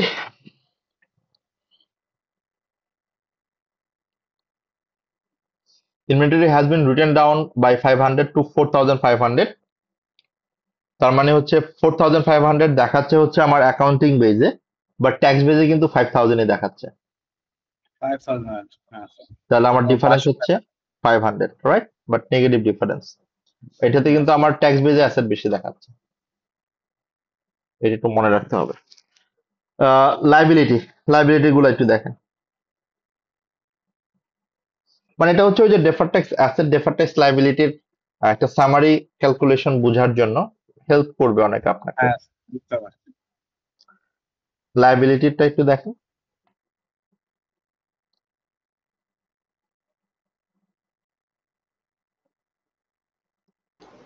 স্যার ফার্স্টটা তো জিরো হবে না স্যার, কারণ এটা ডিডাক্টেবল হবে এটা for tax. Current liability includes accrued expense of 1000. This is deductible for tax on cash paid basis. তার মানে তো মানে 1000 হবে, জিরো তো না, মানে ট্যাক্স বেস জিরো হবে, বাট ডিফারেন্স 1000 হবে।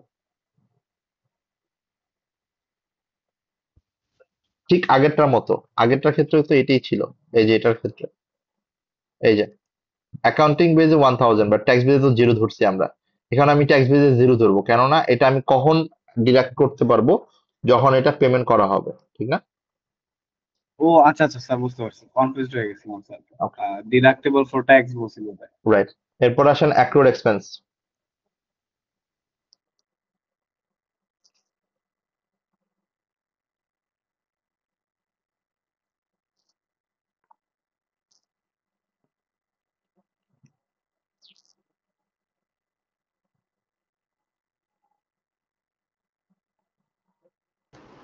স্যার এটা বলতেছে ট্যাক্স পারপাসেস অলরেডি ডিডাক্টেড হয়ে গেছে, তার তাহলে মানে স্যার এইটা হয়তো জিরো। এটার ডিফারেন্স জিরো, হ্যাঁ এক্স্যাক্টলি। তার মানে এটা বুঝতে পারতেছেন যে আসলে deferred tax asset, deferred tax liability compare to carrying value of asset under accounting base and carrying value of liability আর ডিফারেন্স বিটুইন অ্যাকাউন্টিং বেস এবং ট্যাক্স বেস কিভাবে করতে হয়, that you already know. So এটা আসলে just difference গুলোর উপর base করে আপনার ডেফার্ড ট্যাক্স ক্যালকুলেট করতে হবে, 30% অ্যাপ্লাই করলে হয়ে যাবে। সো এটা আসলে করার কিছু নাই। এইটাও জাস্ট ওইরকম কমপ্লিকেটেড কিছু না, এটাও কমপ্লিকেটেড না, বাট আই রিকমেন্ড এটা একটু আপনারা একটু একটু দেখেন এবং ডিসকাশনটা আমরা করি, পসিবল হলে কোশ্চেনটা আমরা আনসার করি। Just understanding for, Doge, Elon মাস্কের Doge. Explain the deferred tax implications of this situations. So এই সিচুয়েশনে আপনার deferred tax এর ইমপ্লিকেশনটা কি হবে, that is the question.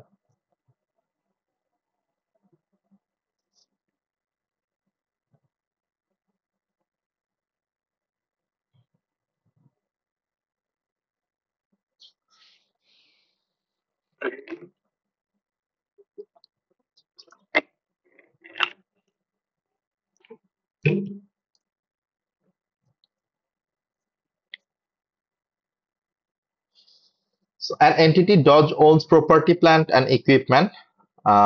The cost 100,000 when purchased. Depreciation of $40,000 has been charged up to the reporting date of 31st March 20x1. তার মানে ওর reporting date হচ্ছে 31st March 20x1। তাহলে এখান থেকে আমরা যদি অ্যাকাউন্টিং বেজের ক্যারিং ভ্যালুটা দেখি, অ্যাকাউন্টিং বেজের ক্যারিং ভ্যালু কিন্তু হচ্ছে 60,000। 60। The entity has claimed total tax allowance on asset of $50,000। তার মানে ট্যাক্স বেজে ওর ডেপ্রিসিয়েশন কত, মানে ক্যারিং ভ্যালু কত? 50,000। 50,000। এখন এখানে একটা কথা হচ্ছে, the entity has claimed total tax allowance on 31st May 20x1. On 31st May 20x1, the asset is revalued to $90,000।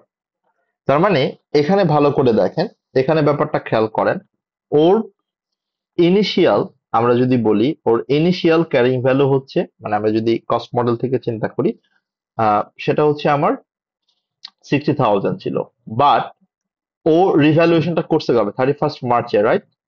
So এখন আপনাকে Yes. বলতে হবে যে এখানে আসলে ক্যারিং ভ্যালু অফ অ্যাকাউন্টিং বেজের অ্যাসেট কত আর ট্যাক্স বেজের অ্যাসেটের ক্যারিং ভ্যালুটা কত। তাহলে স্যার একই মানে ডেট যেহেতু সেম স্যার, তাইলে এখন রিভ্যালুড হইলো তো স্যার ওইটাই এখন ক্যারিং ভ্যালু হওয়ার কথা, মানে কারণ আর তো কোনো টাইম। রিভ্যালুয়েশনের আগে, মানে রিভ্যালুয়েশনের আগে আমার অ্যাকাউন্টিং, এটা মুখে মুখেই কিন্তু করা যায়, রিভ্যালুয়েশনের আগে আমার অ্যাকাউন্টিং বেজে ক্যারিং ভ্যালু কত ছিল, 60,000। 60, হ্যাঁ স্যার 60। আর ট্যাক্স বেজে 50। 50। তাহলে এই যে আমার ডিফারেন্স, ডিফারেন্স কত? 10,000। ওকে, তাহলে এই 10,000 এর উপর আমার বেসিক্যালি হচ্ছে কি বলে ডেফার্ড ট্যাক্স আসার কথা। But problem arise, problem arise, ওর অ্যাসেটটার রিভ্যালুয়েশন করলো কবে ও? ওই সেম ডেটে স্যার। সেম ডেটে করলো, তাহলে এখন এখন কি আরো কস্ট মডেলে আছে? না স্যার, আমি রিভ্যালুয়েশন মডেলে। এখন কিন্তু আরো কস্ট মডেলে নাই, এখনো রিভ্যালুয়েশন মডেলে। তাহলে রিভ্যালুয়েশন মডেলে ওর ক্যারিং ভ্যালু কত?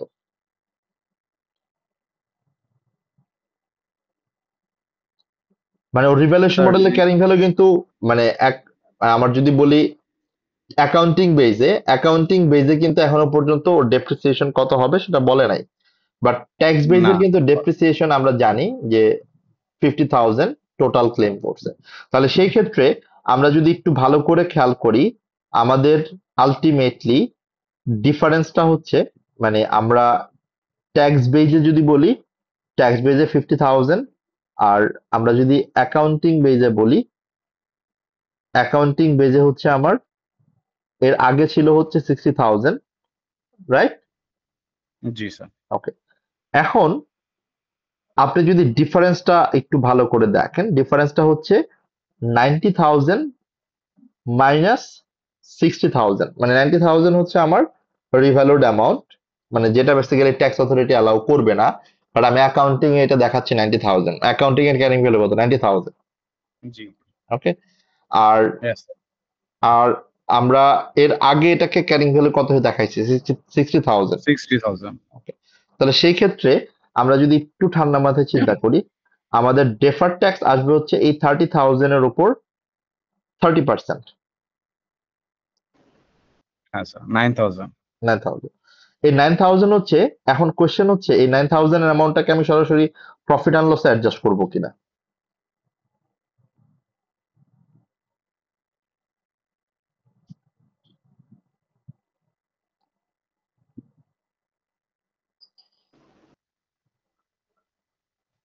আচ্ছা, এটা তো শিওর না sir.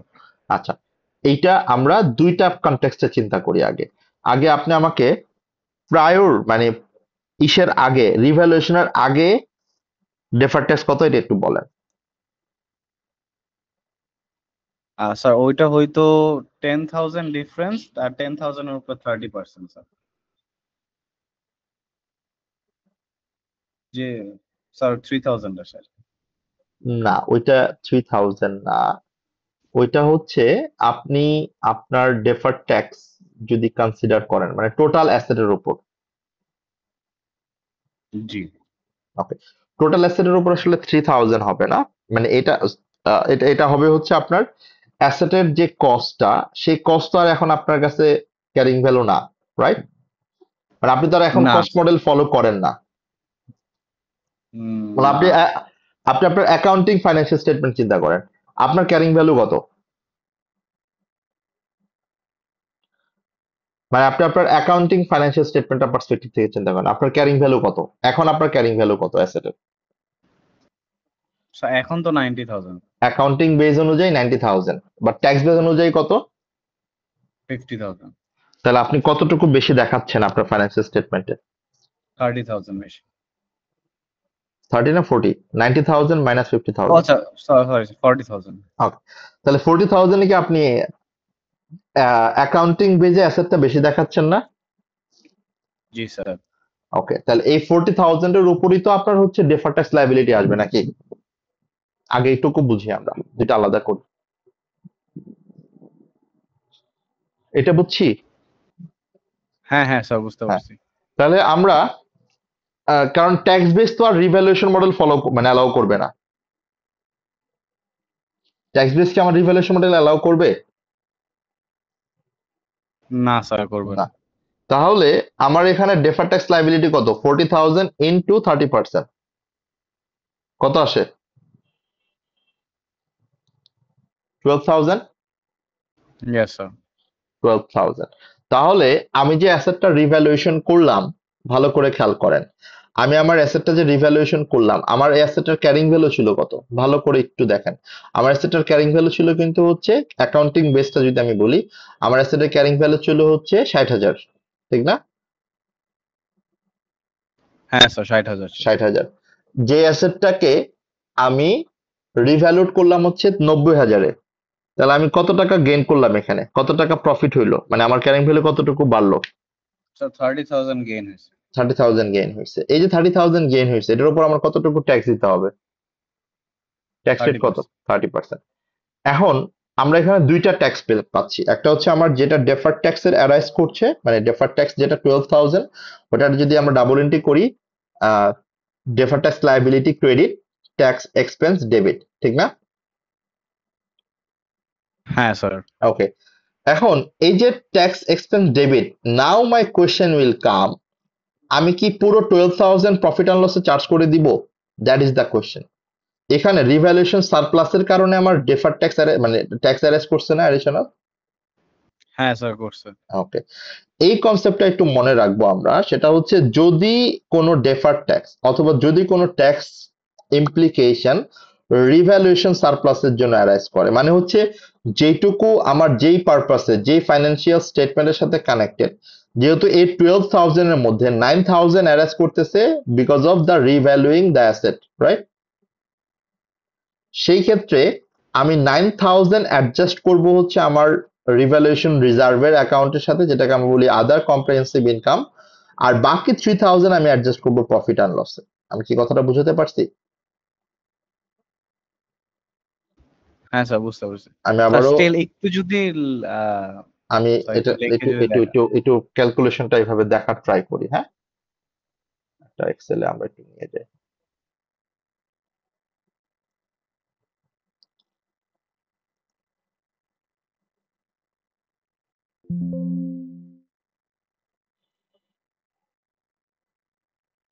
Tax base,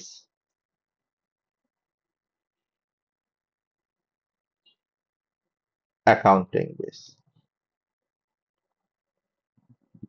property plant and equipment, carrying value, ঠিক না? আমি তো ক্যারিং ভ্যালু নিয়ে কথা বলবো। তাহলে অ্যাকাউন্টিং বেজে আমার ক্যারিং ভ্যালু কত ছিল? 90,000, মানে আফটার, আমি যদি রিভ্যালুয়েশনের কথা বলি। ট্যাক্স হ্যাঁ হ্যাঁ বেজে স্যার কত? After revaluation 90,000। ট্যাক্স বেজে স্যার হচ্ছে মাইনাস 50,000। 50,000 টোটাল 50,000। তাহলে আমার ডিফারেন্স কত? 40,000। এটা হচ্ছে আমার ডেফার্ড ট্যাক্স। হ্যাঁ, এটা আমার ডেফার্ড ট্যাক্স, ক্লিয়ার? তাহলে এই ডিফারেন্সের উপর আমার ডেফার্ড ট্যাক্স আসবে কতটুকু? 30%।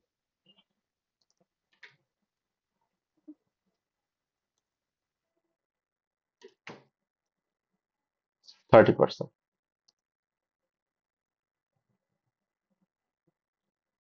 ওকে, তাহলে এই যে 12,000, এটা ডাবল এন্ট্রি কি হবে আমার? Tax charge debit, deferred tax liability credit.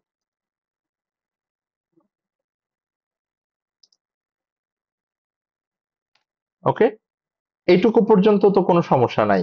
এখন সমস্যা হচ্ছে এই যে ট্যাক্স এক্সপেন্সে 12,000 দেখালাম, এটার ফুল অ্যামাউন্টটা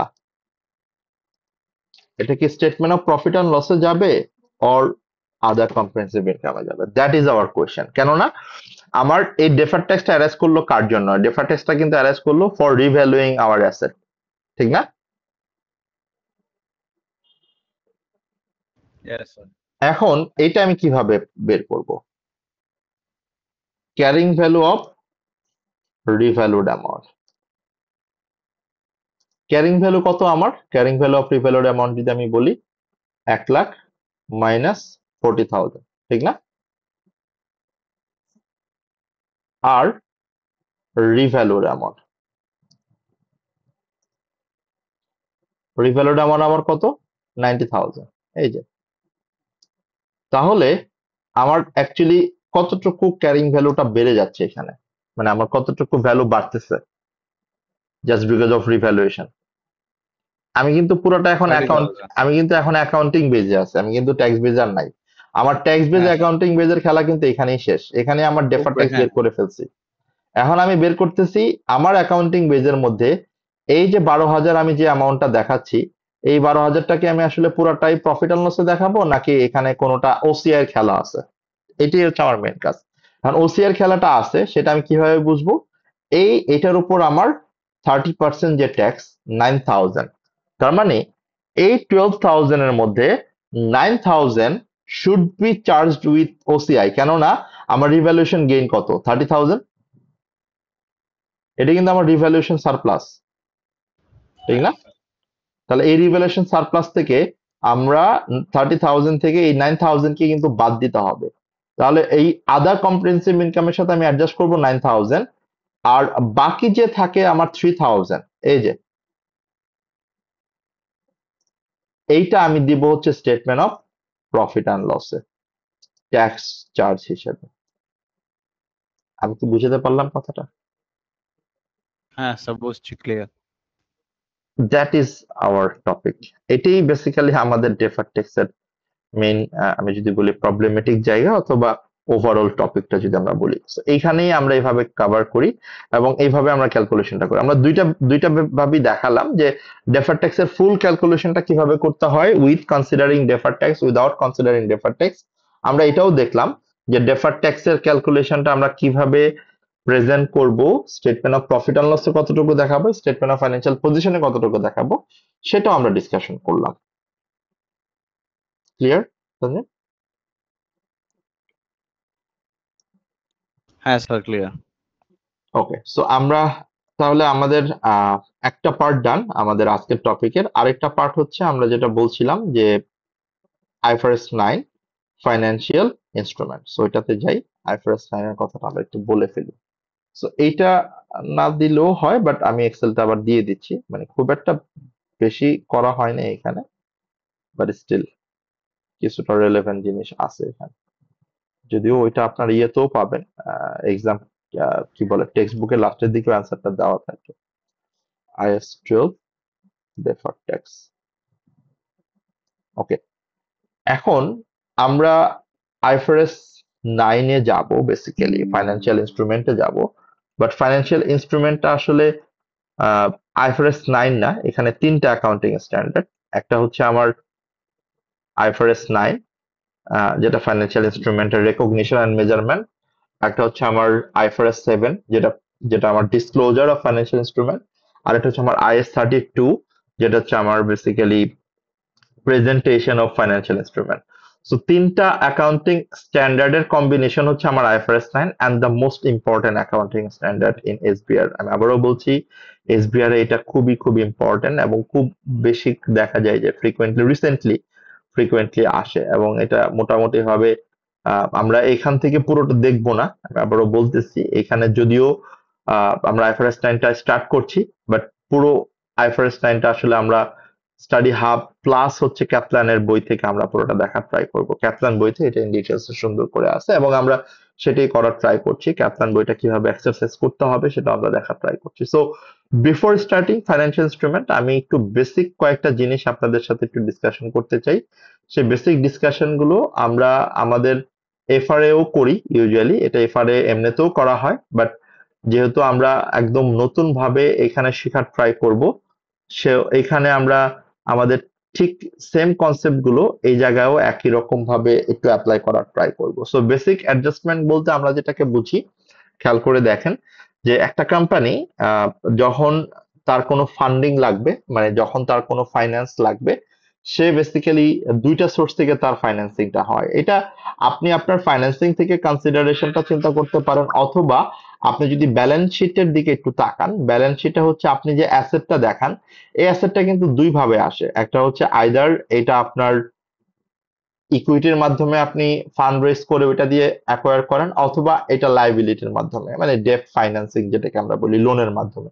সো একই রকম ভাবে আমরা যখন কোনো কোম্পানি থেকে ফান্ড রেজ করি অথবা ফাইন্যান্সিং করি, এটার দুইটা টিপিক্যাল সোর্স থাকে, একটা হচ্ছে ডেট ফাইন্যান্স আর একটা হচ্ছে ইকুইটি ফাইন্যান্স। ডেট ফাইন্যান্সটাকে আমরা ইউজুয়ালি বলি লোন নোট। আমি debenture, loan note, bond issue করার মাধ্যমে যে ফাইন্যান্সিংটা করি, যেটার এগেনস্টে আমি ইন্টারেস্ট পে করি, যাদেরকে আমি লোন প্রোভাইডার বলি, আমার কোম্পানির অব্লিগেশনস। আর ইকুইটি ফাইন্যান্স বলতে আমরা বুঝাই যাদেরকে আমরা আমাদের কোম্পানির শেয়ার ইস্যু করি, আমার কোম্পানির ওনারশিপটাকে তাদের সাথে আমরা বেসিক্যালি শেয়ার করি। সো এখানে আমরা যদি একটা একটা করে একটু দেখি, ডেট ফাইন্যান্সের বেসিক ক্যারেক্টারিস্টিক্স গুলা কি কি। ডেট ফাইন্যান্সের জন্য আমি যাদের থেকে ফাইন্যান্সটা নেই তাদেরকে আমরা বলি লোন প্রোভাইডার, এবং তাদের এই অ্যামাউন্টটা আমি সার্টেন একটা পিরিয়ডের জন্য নেই, এবং এই সার্টেন পিরিয়ডের মধ্যে আমি তাদেরকে ইন্টারেস্ট পে করি, এবং interest over the year pay করার পর আমি তাদেরকে একটা ম্যাচুরিটি ডেটে তাদেরকে আমি আমার ওই প্রিন্সিপাল প্লাস ইন্টারেস্ট পেমেন্ট করে আমি আবার লোন নোটটা রিপে করে দিই। So that is how it works. এখানে আপনি যে টাকাটা রিসিভ করেন যখন লোন নোটটা ইস্যু করেন, এটা আপনার জন্য একটা লায়াবিলিটি লোন নোট ইস্যু করাটা। তাহলে এটা একটু মাথায় রাখতে হবে, যখন লোন নোটটা আপনি ইস্যু করতেছেন তখন আপনার ডাবল এন্ট্রি কি হচ্ছে, ডাবল এন্ট্রি হচ্ছে আপনার bank debit, loan note as a liability, এটা ক্রেডিট। এটা হচ্ছে লোনটা নেওয়ার জন্য, হ্যাঁ, যে আপনি যখন লোনটা নিচ্ছেন এটা আপনার জন্য লায়াবিলিটি, হ্যাঁ। সো এটা একটু খেয়াল করবো আমরা। এবং যখন আপনি ইন্টারেস্ট পে করবেন, মানে যখন এই লোন নোটের উপর আপনার ইন্টারেস্ট চার্জ হবে, তখন এটা ডাবল এন্ট্রি কি হবে, ইন্টারেস্ট চার্জ যেটা হবে that is a simple double entry, finance cost or interest expense debit. যদি আপনি ইন্টারেস্টটা পে করে দেন ইমিডিয়েটলি তাহলে ব্যাংক ক্রেডিট, ইউজুয়ালি এটা ইমিডিয়েটলি পে করা হয় না, এটা অ্যাক্রুয়াল হয়, অ্যাক্রু করা হয়, তাহলে সেক্ষেত্রে ইন্টারেস্ট পেয়েবল অথবা অ্যাক্রুড ইন্টারেস্ট ক্রেডিট, সিম্পল কথা। আর পরবর্তীতে আমরা যেটা দেখলাম সেটা হচ্ছে যদি আমি লোনটা রিপে করে দিই তখন ডাবল এন্ট্রিটা কি হবে, loan payable or loan note debit, bank credit, যতটুকু আমার লোন পে করতে হবে রিপে করতে হবে এই অ্যামাউন্টটা আমি ডেবিট করে দিব এবং লাইবিলিটি আমার সেটেল হয়ে যাবে এবং ব্যাংক ক্রেডিট হয়ে যাবে। এখন এই জিনিসটাই যদি লোনটা আপনি না নিয়ে, মানে বড় না করে আপনি যদি লেন্ড করেন, মানে আপনি যদি লোন দেন, তখন কিন্তু এটা আর আপনার জন্য আসলে লায়াবিলিটি থাকে না, তখন এটা আপনার জন্য হয়ে যাবে অ্যাসেট। সো এটা একটু আমরা খেয়াল করি, এটা আমরা মাথায় রাখার ট্রাই করি যে আপনি যখন লোন নিচ্ছেন দ্যাট ইজ কল বরোয়িং, এটা আপনার জন্য একটা সোর্স অফ ফাইন্যান্স, এটা আপনার জন্য লায়াবিলিটি, এটার এগেনস্ট আপনি ইন্টারেস্ট পে করেন এবং এটার লোনটা আপনি রিপে করেন। আর যখনই আপনি কাউকে লোন দেন এটা কিন্তু আপনার জন্য আর ফাইন্যান্সিং না, এটা আপনার জন্য একটা ইনভেস্টমেন্ট হয়ে যায় এবং সেটা আপনার জন্য একটা অ্যাসেট হয় এবং এই অ্যাসেটটাকে আপনি আপনার স্টেটমেন্ট অফ ফাইন্যান্সিয়াল পজিশনে অ্যাসেট হিসেবে শো করেন। এটার এগেনস্টে আপনি ইন্টারেস্টটা রিসিভ করেন যেটা আপনার জন্য একটা ফাইন্যান্স অর ইনভেস্টমেন্ট ইনকাম। এবং এই ইনভেস্টমেন্ট ইনকামটা যখন আপনি রিসিভ করেন অথবা যখন আপনার এই লোনটা আপনার যে লোন নিচ্ছে আপনার থেকে সে যদি আপনাকে রিপে করে দেয়, আপনি যদি টাকাটা পেয়ে যান, তাহলে ডাবল এন্ট্রি হয় হচ্ছে আপনার bank debit, loan receivable credit. That is how you will think. এখন একই ব্যাপারটা আপনি যখন আবার একটু অন্য ঘুরিয়ে একটু দেখবেন যে আপনি লোন না ইস্যু করে, মানে লোন নোট না ইস্যু করে আপনি আপনার শেয়ার ইস্যু করতেছেন আপনার শেয়ার হোল্ডারদেরকে, মানে আপনি আপনার কোম্পানির যারা শেয়ার হোল্ডার তাদেরকে হচ্ছে আপনি শেয়ার দিবেন, আপনার কোম্পানির ওনারশিপ শেয়ার করবেন। তো আপনার কোম্পানির যদি আপনি ওনারশিপ শেয়ার করেন, what will happen, ownership share করার জন্য বেসিক্যালি আমরা জানি যে অনেক ধরনের শেয়ার ইস্যু করা হয়, বাট টিপিক্যালি আমরা দুই ধরনের শেয়ারের কনসিডারেশনটা এখানে দেখবো এবং এই দুই ধরনের মধ্যে আর অনেকগুলো ক্যাটাগরি থাকে, সেটা নিয়ে আমরা হয়তো বা খুব বেশি কথা বলবো না। বাট আমরা জাস্ট দুই ধরনের আমরা যদি শেয়ারের কথা একটু বলি, একটা হচ্ছে আমার অর্ডিনারি শেয়ার আর একটা হচ্ছে আমার প্রেফারেন্স শেয়ার। সো অর্ডিনারি শেয়ারটাকে আমরা বলি হচ্ছে কমন স্টক, মানে হচ্ছে যেটা বেসিক্যালি হচ্ছে আমার যেটা বেসিক্যালি হচ্ছে আমার আলটিমেটলি কোম্পানির অ্যাকচুয়াল ওনার, মানে কোম্পানির অরিজিনাল ওনার যারা তাদেরকে আমরা বেসিক্যালি বলি হচ্ছে ordinary share holder or common stock holder. So এক কথায় যদি বলি যাদের বেসিক্যালি হচ্ছে ভোটিং রাইটস থাকে, যারা কোম্পানির বিভিন্ন ডিসিশন মেকিং এ তাদের ডিসিশন গুলাকে ইন্টারফেয়ার করতে পারে অথবা ইনফ্লুয়েন্স করতে পারে যাদের ভোটিং রাইটস এর মাধ্যমে, এবং যাদেরকে আমরা actual owner of the company বলি, তারাই বেসিক্যালি হচ্ছে আমার অর্ডিনারি শেয়ার হোল্ডার। যেমন আপনি যদি এখন ইকুইটি হোল্ডার আর ডেপ্ট হোল্ডারদের মধ্যে কম্পারিজন করেন, ডেপ্ট হোল্ডারদের কোনো ভোটিং রাইটস থাকে না, তারা কোনো ডিসিশন মেকিং এ ইনফ্লুয়েন্স করে না, পার্টিসিপেট করে না এবং তাদেরকে আপনি ইন্টারেস্ট দেন। On the other hand ordinary share holder যারা অথবা শেয়ার হোল্ডার যারা তাদেরকে আপনি ডিভিডেন্ড দেন। তো এরকম ডিফারেন্সেস গুলো আপনারা কম বেশি সবাই জানেন, দ্যাট আই নো। এখন আসেন যে অর্ডিনারি শেয়ার হোল্ডার আপনি যখন শেয়ার ইস্যু করেন তখন আসলে অ্যাকাউন্টিং এন্ট্রিটা আপনি কি দেন। আমি কথাগুলো খুব দ্রুত বলে যাচ্ছি বিকজ এই জিনিসগুলো আপনারা জানেন। সো আপনি যখন অর্ডিনারি শেয়ার ইস্যু করেন, so that is your share capital, right. So এখানে আপনি দেখবেন যে আপনি শেয়ারটা যে ইস্যু করতেছেন এটাকে আপনি নমিনাল ভ্যালুতে ইস্যু করতেছেন, মানে ফেস ভ্যালুতে ইস্যু করতেছেন, নাকি আপনি নমিনাল ভ্যালুর থেকে বেশি প্রাইসে ইস্যু করতেছেন, মার্কেট ভ্যালু কি নমিনাল ভ্যালু থেকে বেশি কিনা। ইউজুয়ালি আপনি নমিনাল ভ্যালুর কমে শেয়ার ইস্যু করতে পারেন কিনা, মানে পারেন না, এটা অ্যালাউ করবে না আপনার article of association, memorandum of association দিয়ে।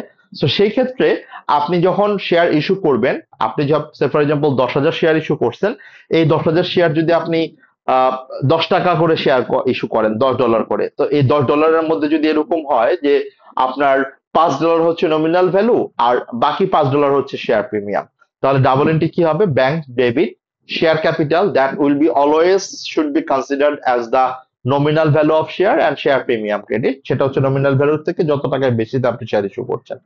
আর যখন আপনি ডিভিডেন্ড পে করবেন শেয়ার হোল্ডারদেরকে, এটা ডাবল এন্ট্রি হবে হচ্ছে, ইউ নো অলরেডি যে ডিভিডেন্ড অ্যামাউন্টটা এটা আমার রিটেন আর্নিংস কে হিট করে, এটা আমার স্টেটমেন্ট অফ প্রফিট আর লসে আসে না। তো সেই ক্ষেত্রে এটা আমার রিটেন আর্নিংস ডেবিট হয়ে যাবে এবং ডিভিডেন্ড পেয়েবলটা ক্রেডিট হয়ে যাবে। এখন আমরা যখন অর্ডিনারি শেয়ার নিয়ে কথা বললাম, those are the most common share holding structure that we will consider. But যখন আমরা প্রেফারেন্স শেয়ার হোল্ডার নিয়ে কথা বলবো, প্রেফারেন্স শেয়ার হোল্ডার মানে হচ্ছে যে শেয়ার হোল্ডারদেরকে আপনি একটু বেশি প্রেফারেন্স দেন, প্রায়োরিটি দেন, like during paying out the dividend or during paying out the final pay out, এবং যাদের আসলে ইউজুয়ালি কোনো ভোটিং রাইটস থাকে না, যারা কোম্পানির আসলে কোনো ডিসিশন মেকিং ইনফ্লুয়েন্স করতে পারে না, তাহলে এদেরকে আমরা বলি প্রেফারেন্স শেয়ার হোল্ডার। এখন এই প্রেফারেন্স শেয়ার হোল্ডার আবার দুই রকমের হয়, আরো অনেক ক্যাটাগরি হয়, বাট দুই রকমের হয়। একটা হচ্ছে রিডিমেবল প্রেফারেন্স শেয়ার, আর এটা হচ্ছে ইরিডিমেবল প্রেফারেন্স শেয়ার। সো এখন একটা একটা করে আমরা দেখি, রিডিমেবল প্রেফারেন্স শেয়ার কি, ইরিডিমেবল প্রেফারেন্স শেয়ার কি। রিডিমেবল প্রেফারেন্স শেয়ার মানে হচ্ছে এটা সিমিলার লাইক লোনের মতো, যে আপনি 5 বছর 10 বছরের জন্য একটা শেয়ার ইস্যু করছেন, but over the 5 years or 10 years of tenure আপনি ফিক্সড অ্যামাউন্ট অফ ডিভিডেন্ড দিবেন, এবং এই 5 বছর পর আপনি আবার তার থেকে শেয়ারটা বাইব্যাক করে নেবেন, মানে রিডিম করে নেবেন। তাহলে এই রিডিমেবল প্রেফারেন্স শেয়ারটার নেচারটা, কমার্শিয়াল সাবস্টেন্সটা, যদিও এটা একটা শেয়ার, লিগেলি এটা একটা শেয়ার, বাট এটার কমার্শিয়াল সাবস্টেন্সটা লুক লাইক ডেপ্ট, look like a loan note. এই কারণে as per the substance over form, আমরা জানি যে সাবস্টেন্স ওভার ফর্মের কনসেপ্টটাও আমরা জানি, যে যদিও এটা আমার জন্য শেয়ার, বাট এটাকে আমরা ডেপ্ট হিসেবে ট্রিট করি, এবং এটার যে ডিভিডেন্ডটা এটাকে আমরা ইন্টারেস্ট এক্সপেন্স মানে ফাইন্যান্স কস্ট হিসেবে চার্জ করি in the statement of profit আর loss. So always remember, redeemable preference shares should be treated as debt, loan note or loan, and এটার এগেনস্টে আপনি যে ডিভিডেন্ডটা দেন, that's a fixed amount of dividend, এটা আপনাকে অবশ্যই অবশ্যই ফাইন্যান্স কস্ট হিসেবে চার্জ করতে হবে statement of profit or loss. And on the other hand, irredeemable preference শেয়ারটা, যদিও এটা একটা ইরিডিমেবল প্রেফারেন্স শেয়ার, মানে এটা প্রেফারেন্স শেয়ার, বাট এটার নেচারটা আসলে অনেকটা অর্ডিনারি শেয়ারের মতো। মানে হচ্ছে আপনি শেয়ার ইস্যু করছেন, এটা ইনফিনিট টাইম পর্যন্ত বেসিক্যালি হচ্ছে শেয়ার হোল্ডারদের কাছে থাকবে, এবং ওভার দ্য টাইম হচ্ছে সে বেসিক্যালি এখান থেকে একটা ডিভিডেন্ড পাবে। সো এইটার নেচারটা অনেকটাই অর্ডিনারি শেয়ারের মতো। এই কারণে ইরিডিমেবল প্রেফারেন্স শেয়ারের নেচারটা যেহেতু আমার অর্ডিনারি শেয়ারের মতো, তো এটার অ্যাকাউন্টিং ট্রিটমেন্টটাও আমার অর্ডিনারি শেয়ারের অ্যাকাউন্টিং ট্রিটমেন্টের মতোই হবে।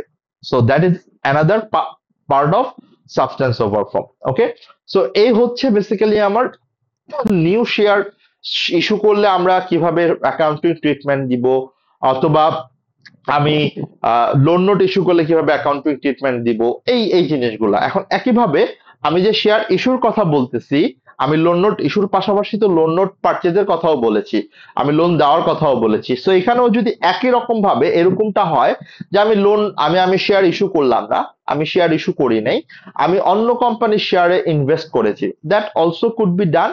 আমি অন্য কোম্পানিতে যদি শেয়ারে ইনভেস্ট করি, আমি যদি অন্য কোনো কোম্পানির শেয়ার পারচেস করি, তাহলে what will happen, that is not my equity, that is my investment. So এটা একটু খেয়াল করব, যে আমরা যদি অন্য কোম্পানিতে শেয়ারে ইনভেস্ট করি, that what it should be, এটাকে আমরা ইনভেস্টমেন্ট হিসেবে দেখাবো, ইকুইটি ইনভেস্টমেন্ট হিসেবে দেখাবো। এবং এটার জন্যই বেসিক্যালি আমরা আইএফআরএস 9 এর দিকে যাচ্ছি, ফাইন্যান্সিয়াল ইনস্ট্রুমেন্টের দিকে যাচ্ছি। সো একটু ভালো করে আমরা মাথায় নিয়ে যাই যে আসলে এই জায়গাটাতে কি কথাটা বলতেছি। ওকে, এখন পরের পয়েন্টটা যদি বলি, আমি বলি যে আমরা দুইটা কনটেক্সটাই দেখলাম, যে লোন নোট ইস্যু করলে কি হবে, লোন নোট পারচেস করলে কি হবে, আবার শেয়ার ইস্যু করলে কি হবে, শেয়ারে ইনভেস্ট করলে কি হবে, আমি কোনো কোম্পানির শেয়ারে পারচেস করলে কি হবে। সো এই পার্টটা ডান। এখন আমরা আরেকটু একটু ডিফারেন্ট অ্যাসপেক্ট থেকে একটু চিন্তা করি, যে কোম্পানিগুলো যদি তার এক্সিস্টিং শেয়ার হোল্ডারদেরকে শেয়ার ইস্যু করতে চায়, তখন আসলে সে কিভাবে শেয়ার ইস্যু করে। সো কোম্পানি ইউজুয়ালি দুইভাবে শেয়ার ইস্যু করতে চায় এক্সিস্টিং শেয়ার হোল্ডারদের মধ্যে, অথবা দুইভাবে শেয়ার ইস্যু করতে পারে অ্যাকচুয়ালি। একটা হচ্ছে আমার বোনাস শেয়ার, আর একটা হচ্ছে আমার right share. So what is the difference between bonus share and right share? আমরা যদি একটা একটা করে বলি, রাইট শেয়ার মানে হচ্ছে আমি আমার এক্সিস্টিং শেয়ার হোল্ডারদেরকে একটা প্রিডিমশন রাইটস দিচ্ছি, যে এই রাইটসটা তারা এক্সারসাইজ করতে পারবে চাইলে, মানে হচ্ছে তারা তাদের যে রাইটসটা সে এই অপশনটা তারা ইভালুয়েট করে দেখবে এবং ইউজুয়ালি তারা এটাকে অ্যাকসেপ্ট করবে, করে হচ্ছে আবার হয়তো বা কারো কাছে সে এটা সেল করে দিবে। সো তার মানে হচ্ছে আমরা যদি একটু ঠান্ডা মাথায় চিন্তা করে দেখি যে রাইট শেয়ার হচ্ছে আমার যে মার্কেট প্রাইস আছে, মার্কেট প্রাইসের থেকে আমি কম প্রাইসে শেয়ারটা ইস্যু করছি, যেটা ইউজুয়ালি আমরা অ্যাজিউম করে নিতেই হবে যে এটা শেয়ার হোল্ডার বেসিক্যালি হচ্ছে অ্যাভেল করবে। এবং শেয়ার হোল্ডার যদি অ্যাভেল করে তাহলে এটার জন্য আমার ডাবল এন্ট্রি হবে হচ্ছে নর্মাল ভাবে double entry, bank debit, share capital credit, এবং যতটুকু আমি এক্সট্রা প্রাইসে ইস্যু করতেছি মানে আমার নমিনাল ভ্যালু থেকে সেটা হচ্ছে শেয়ার প্রিমিয়াম। আর এরপর বোনাস শেয়ার।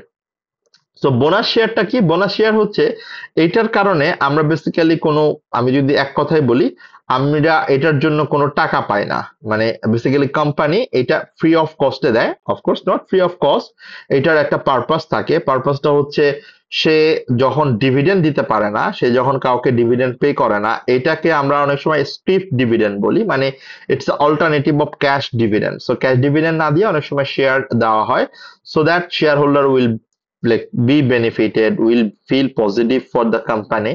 So সেই জায়গাটা থেকে একটা পজিটিভ কনসিডারেশন কাজ করে। So that is the part আমি যদি একটু বলি।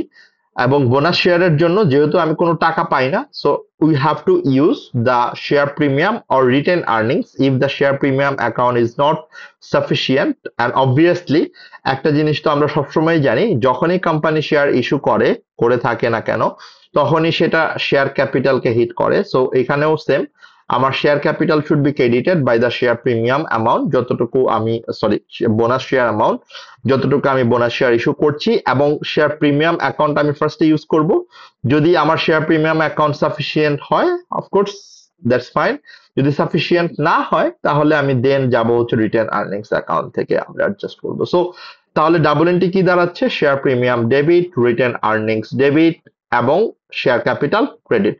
So that is the part of আমার share and debentures. That's a simple thing. So এখানে আসলে খুব প্রবলেমেটিক কিছু নাই।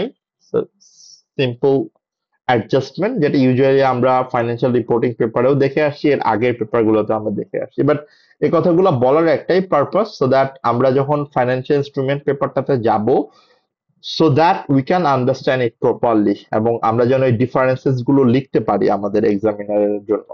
এবং আপনারা দেখবেন গ্রুপ অ্যাকাউন্টিং এর সাথে ফাইন্যান্সিয়াল ইনস্ট্রুমেন্টের একটা হিউজ কানেকশন থাকে। সো এই কারণে আমার আসলে এই ব্যাকগ্রাউন্ড গুলো আপনাদের সাথে ডিসকাশন করা। এখন খেয়াল করে দেখেন যে এখানে কয়েকটা সিনারিও আছে, যে সিনারিও গুলা কি কি পার্সপেক্টিভে আমরা কনসিডার করব। Number one, X company of 15% shares financial asset. তার মানে হচ্ছে যদি কোনো কোম্পানি 15% শেয়ার ওন করে, that is a similar of IFRS 9 should be treated financial asset হিসেবে এটাকে আমাকে ট্রিট করতে হবে। এটা আমরা গ্রুপ অ্যাকাউন্টিং এও দেখে আসছি কিছুটা। এরপর যদি কোনো কোম্পানি 35% শেয়ার ইস্যু মানে শেয়ার সে ওন করে, তার মানে হচ্ছে more than 20 but less than 50, that should be an associate and that has to B under IAS 28। And if any company owns more than 50%, more than half of the shares, then it should be considered as a subsidiary.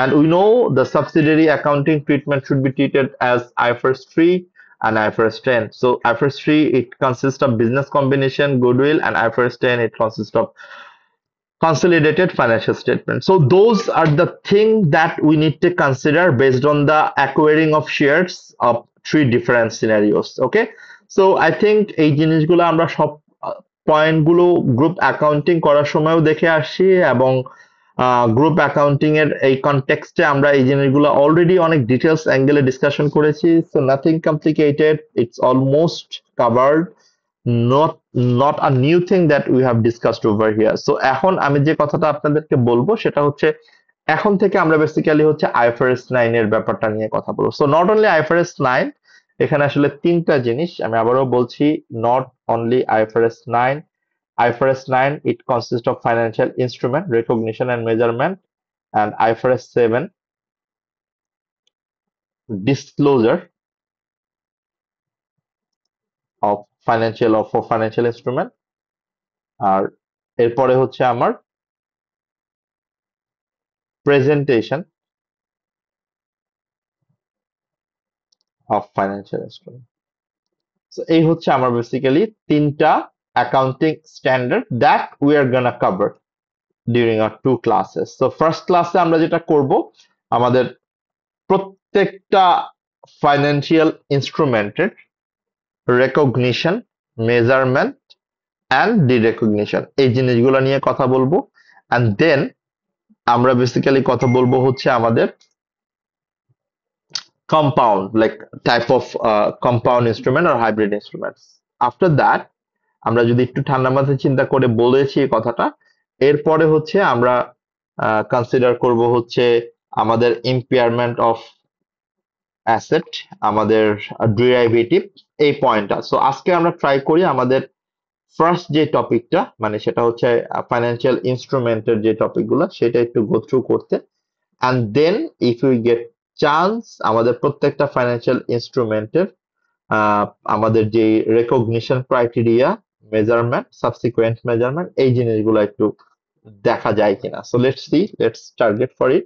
যদিও 10টা বেজে গেছে almost, but আমরা একটা overall go through করে নেই, তারপরে হয়তো বা নেক্সট ক্লাস থেকে আমরা চেষ্টা করব যে ফাইন্যান্সিয়াল ইনস্ট্রুমেন্টটা 2টা ক্লাসের মধ্যে। আজকের পরে আমার আরো 2টা ক্লাস লাগবে to complete financial instrument, and I am planning to take another extra class if is it possible on Sunday, কেননা সানডে আমাদের government holiday. So let's C.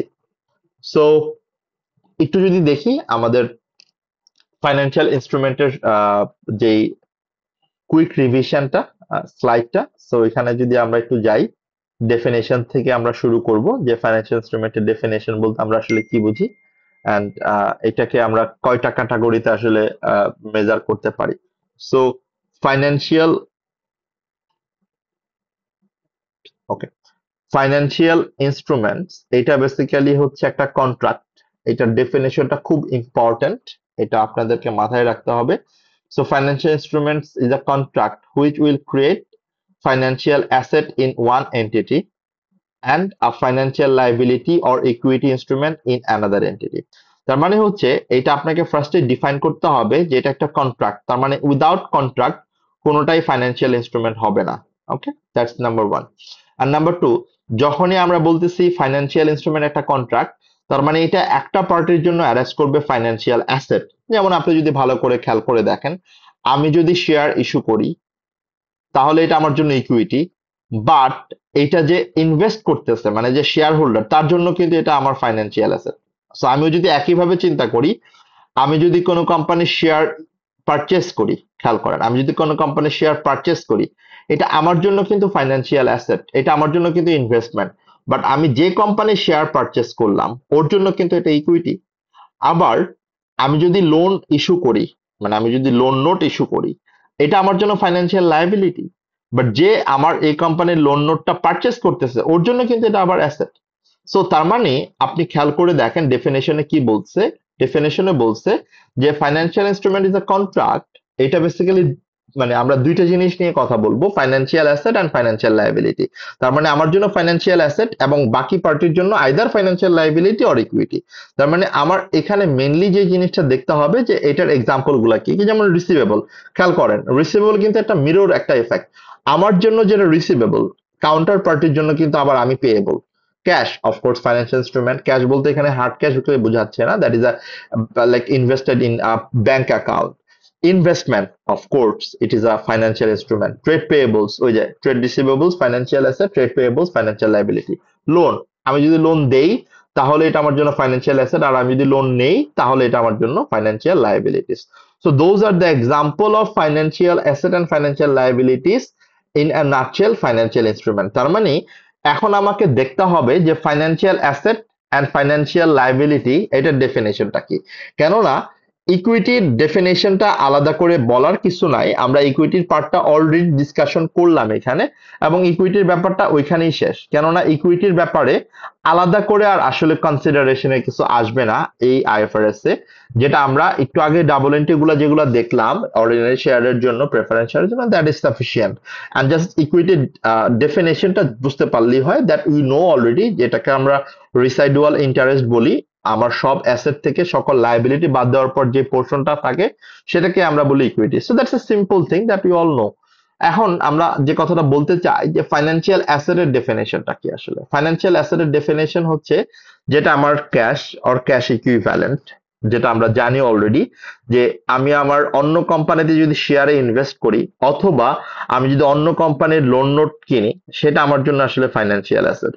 এবং আমার যদি এরকম কোনো কন্ট্রাকচুয়াল রাইট থাকে, এটা হচ্ছে ডিরাইভেটিভ কন্ট্রাক্টের জন্য 3 নম্বরের যেটা ডেরিভেটিভ কন্ট্রাক্টের ক্ষেত্রে, যেটা আমার ফেভারেবল কন্ট্রাক্ট যদি হয়, মানে যেখান থেকে আমি ফিউচারে ক্যাশ পাবো, তাহলে এটাকে আমরা বলতেছি হচ্ছে ফাইন্যান্সিয়াল অ্যাসেট। আবার যদি এটা আমার অব্লিগেশন হয়, যেটা আমাকে ক্যাশ পে করতে হবে, তাহলে এটা আমার জন্য আবার ফাইন্যান্সিয়াল লায়াবিলিটি। সো এটা একই জিনিস, একই কন্ট্রাক্ট, ডেরিভেটিভ কন্ট্রাক্ট। এটা আমার ফাইন্যান্সিয়াল অ্যাসেটও হতে পারে, আবার ফাইন্যান্সিয়াল লায়াবিলিটিও হতে পারে। দেন এমন কোনো কন্ট্রাক্ট যেটা আমি শেয়ার বেস পেমেন্ট, মানে আমি আমার শেয়ার বেস পেমেন্ট যেটাকে আমরা বলছি, সো এটাকে আমি শেয়ারে ইন এই অর ইকুইটিতে যদি সেটেল করি, that is also my financial asset. তার মানে এক কথা যদি আমরা বলি, ফাইন্যান্সিয়াল অ্যাসেট হচ্ছে any cash and cash equivalent asset, যেটা থেকে আমরা ফিউচার ইকোনমিক বেনিফিট পাবো, এক কথায় যেখান থেকে আমি আমার future cash on cash equivalent receive করতে পারবো। আর যদি এটাকে আমরা বলি ফাইন্যান্সিয়াল লায়াবিলিটি, এটা আমার জন্য একটা অব্লিগেশন, যেটার কারণে আমার financial asset or cash and cash equivalent ফিউচারে সেটেল করতে হবে, এবং যেটা আমার জন্য একটা অব্লিগেশন হিসেবে কাজ করে। ওকে, তাহলে আমরা এতটুকু বুঝতে পারছি যে ফাইন্যান্সিয়াল অ্যাসেটের ডাবল এন্ট্রি যদি আমরা বলি financial asset debit, bank credit. Financial liability double entry যদি আমরা বলি bank debit, financial liability credit. But the question will come, যে কোনগুলো আমার ফাইন্যান্সিয়াল ইনস্ট্রুমেন্ট না, মানে যেগুলো আমার কন্ট্রাক্ট না, এগুলো ফাইন্যান্সিয়াল ইনস্ট্রুমেন্ট না। যেমন প্রিপেমেন্ট ফাইন্যান্সিয়াল ইনস্ট্রুমেন্ট না, আমার কোনো প্রভিশন, কোনো ডেফার্ড ইনকাম, এগুলো আমার ফাইন্যান্সিয়াল ইনস্ট্রুমেন্ট না। এখন নেক্সট কোয়েশ্চেন উইল কাম, যে ঠিক আছে আমি বুঝলাম যে ফাইন্যান্সিয়াল ইনস্ট্রুমেন্ট এগুলা না, ফাইন্যান্সিয়াল ইনস্ট্রুমেন্ট এগুলা, বাট আমাদের সিলেবাসে আসলে আমরা কি কি জিনিস কভার করবো? যদি এটা এফআর এর নোট আমরা জানি, বাট স্টিল আমরা অ্যাডভান্স পার্টটাকে শেষ করব আজকের পার্টের পর। এটা বেসিক্যালি একটা রিভিশন ফ্রম এফআর। সো সেই ক্ষেত্রে আমরা নেক্সট ক্লাসে যখন এসবিআর এর পার্টটা নিয়ে কথা বলবো, হোপফুলি উই ক্যান কানেক্ট যে আসলে আমরা কি কথাগুলো বলতেছিলাম। বিকজ এটা একটা কমপ্লিটলি আমরা সমুদ্রের মধ্যে যাচ্ছি। আমরা বেসিক পয়েন্ট গুলো নিয়ে কথা বলে যাচ্ছি, বাট যখন অ্যাডভান্স পয়েন্ট গুলো নিয়ে কথা বলবো নেক্সট ক্লাসে, that has to be very very specific. So basic পার্টটা আমরা এখানেই শেষ করবো আজকে, আর বেশি দূর যাব না। যে আমরা এই তিনটে জিনিস নিয়ে নেক্সট ক্লাসে কথা বলবো: financial asset, financial liability and hybrid instrument, convertible loan note. প্রত্যেকটা ইনস্ট্রুমেন্টের আমার রেকগনিশন, মেজারমেন্ট, সাবসিকুয়েন্ট মেজারমেন্ট, এগুলো আমরা দেখবো। বাট একটা গুড নিউজ বলে আমরা আজকে শেষ করতে চাই, যে যত ধরনের ফাইন্যান্সিয়াল ইনস্ট্রুমেন্ট আছে, যত ধরনের ফাইন্যান্সিয়াল ইনস্ট্রুমেন্ট আছে, financial asset, financial liability and convertible loan note, যেটা combination of financial asset and liability both. So মানে that's a combination of equity and financial liability both. So এই সবগুলা ইনস্ট্রুমেন্টের, আমি আবারও বলছি, সবগুলা ইনস্ট্রুমেন্টের initial recognition and measurement always should be in fair value. Okay, that is the most important thing. And what is the fair value? Remember this: what is the fair value? Fair value is the equal to the present value of all future cash inflow or cash outflow. আমার যত ধরনের future cash inflow আছে অথবা outflow আছে, এটার যে present value, এটাকে আমরা বলি fair value. So that is the easy busy part. আমরা নেক্সট ক্লাসে ইনশাল্লাহ এইখান থেকেই শুরু করব, যে ফাইন্যান্সিয়াল অ্যাসেটের ডেফিনেশন আমরা জানি, ফাইন্যান্সিয়াল অ্যাসেটের ক্যাটাগরি গুলা কি, এবং কোন ক্যাটাগরি আমরা কোন ক্লাসিফিকেশন এটাকে রাখি। এটা কি ফেয়ার ভ্যালু থ্রু প্রফিট আর লসে আমরা রাখবো, না ফেয়ার ভ্যালু থ্রু ওসিআই তে রাখবো, নাকি আমরা অ্যামortized কস্ট মডেলে রাখবো? দ্যাট উই উইল কভার ইনশাআল্লাহ on next class. So that's all for today. Thank you so much. আপনারা কাইন্ডলি, আমি যে কথাটা বলছিলাম যে আইএস 12 থেকে ওই টেস্ট আন্ডারস্ট্যান্ডিং যে বাকিগুলো আমি বললাম যে একটু দেখে নিতে, একটু দেখে নিবেন। অ্যান্ড আমি আবারও রিকোয়েস্ট করব, যদি পসিবল হয় আইফআরএস 9 এর অ্যাটলিস্ট ফাইন্যান্সিয়াল রিপোর্টিং এর যে পার্টটুকু ছিল, এই পার্টটুকু একটু দেখে আসেন, সো দ্যাট আমি কথাগুলো বলার সময় আপনি অ্যাটলিস্ট রিলেট করতে পারেন। Okay, so thank you so much সবাইকে। আল্লাহ হাফেজ। ইনশাল্লাহ শুক্রবার আমাদের ক্লাসে আমরা বাকি টপিক নিয়ে কথা বলবো। স্যার একটা কোয়েশ্চেন আছে স্যার। স্যার রেকর্ডিং শেষ হলে বলবো নাকি স্যার মধ্যে? বলেন। আচ্ছা স্যার, মানে স্যার আমি তো এই কয়দিন স্যার একটু বিজি ছিলাম স্যার, ওই রিপোর্ট নিয়ে আর কি। তো স্যার এখন ইনশাল্লাহ ফ্রি হয়েছে আর কি। তো স্যার এখন ধরেন আমি যদি স্যার ফুল মানে কোয়েশ্চেন প্র্যাকটিস আর পড়া সিএসসি স্টার্ট করি স্যার, তাইলে আমার পসিবল মানে পসিবল। ভালোভাবে আচ্ছা, তো স্যার ভালোভাবে মানে পসিবল। এক মাস যদি আপনি প্রতিদিন 4 থেকে 5 ঘন্টা সময় দিতে পারেন, মানে এভরিডে, অথবা উইকলি অ্যাটলিস্ট 3-4 দিন, হোয়াটএভার, তাহলে জি। যদি অ্যাটলিস্ট প্র্যাকটিস গুলো ঠিকঠাক মতো হয়, it is still possible to get good mark. আচ্ছা, তো তাইলে স্যার মানে আমি জানতে চাচ্ছিলাম আপনার কাছে যে স্যার আমার ইটা কি হবে, অ্যাপ্রোচটা মানে হবে হচ্ছে প্যাচটা কি হবে গ্রুপ অ্যাপ্রোচটা? মানে অ্যাপ্রোচটা হবে হচ্ছে গ্রুপ অ্যাকাউন্টিং এর যে কোয়েশ্চেন গুলো আমি দিয়েছি, যে আমি আপনাকে যে হোয়াটসঅ্যাপে দেখালাম, গ্রুপ জি। অ্যাকাউন্টিং এর কোয়েশ্চেন গুলো তাড়াতাড়ি করে সলভ করে ফেলা ইমিডিয়েটলি নেক্সট 7 or 10 ডেজ এর মধ্যে। গ্রুপ অ্যাকাউন্টিং এ, আচ্ছা। হ্যাঁ, এন্ড স্যার দেন এটা তো স্যার ওই যে এক্সেল এ লেখা, যে স্যার ওই যে এক্স কোয়েশ্চেন এক্সেলে, ওয়াইজ হ্যাঁ হ্যাঁ লেখা হ্যাঁ, যায়। এক্সেলে। এন্ড আফটার দ্যাট, গ্রুপ অ্যাকাউন্টিংটা শেষ হওয়ার পরই what we need to do, আপনার যে অ্যাকাউন্টিং স্ট্যান্ডার্ড গুলো কভার হয়েছে ওইটার রেসপেক্টিভ যে কোয়েশ্চেনটা আছে, ওই কোয়েশ্চেন গুলো শেষ করে ফেলা। এবং আচ্ছা এটা যদি আপনি ওইখান থেকে খুঁজে পেতে একটু ডিফিকাল্টি ফেস করেন, আই রিকমেন্ড এটা আপনি স্টাডি হাবে প্রত্যেকটা টপিক, মানে প্রত্যেকটা অ্যাকাউন্টিং স্ট্যান্ডার্ডের সাথে ওইটার রেলেভেন্ট পাস্ট ইয়ার কোয়েশ্চেন দেওয়া আছে। আচ্ছা আচ্ছা। জি ওকে, স্যার। সো এই দুইটা জিনিস আপনি নেক্সট 10 to 12 ডেজ একটু করে ফেলেন, এন্ড দেন একটা মক চলে আসবে। So if you just get chance একটা মক দেওয়ার জন্য, আফটার দ্যাট আপনি বুঝতে পারবেন যে আসলে কতটুকু আপনার অবস্থান এবং কতটুকু আপনাকে ইমপ্রুভ করতে হবে। এন্ড দেন এই 12 ডেজ এর পরেও কিন্তু আরো প্রায় 20 ডেজ এর মতো টাইম থাকবে সেগুলো রিকভার করার মতো। বুঝতে পারছি okay, sir. So that should be your approach. So এখন আর নলেজ নিয়ে খুব বেশি কনসার্ন হয়ে লাভ নাই, যতটুকু কোয়েশ্চেন পারছেন, নলেজ পারছেন, দ্যাট অলরেডি ডান, আলহামদুলিল্লাহ ভালোই পারবেন। সো এখন যেটা করতে হবে, প্র্যাকটিসটা যেন ঠিকঠাক মতো আপনি করতে পারেন, সেটার একটা হ্যাবিট আপনাকে করে ফেলতে হবে।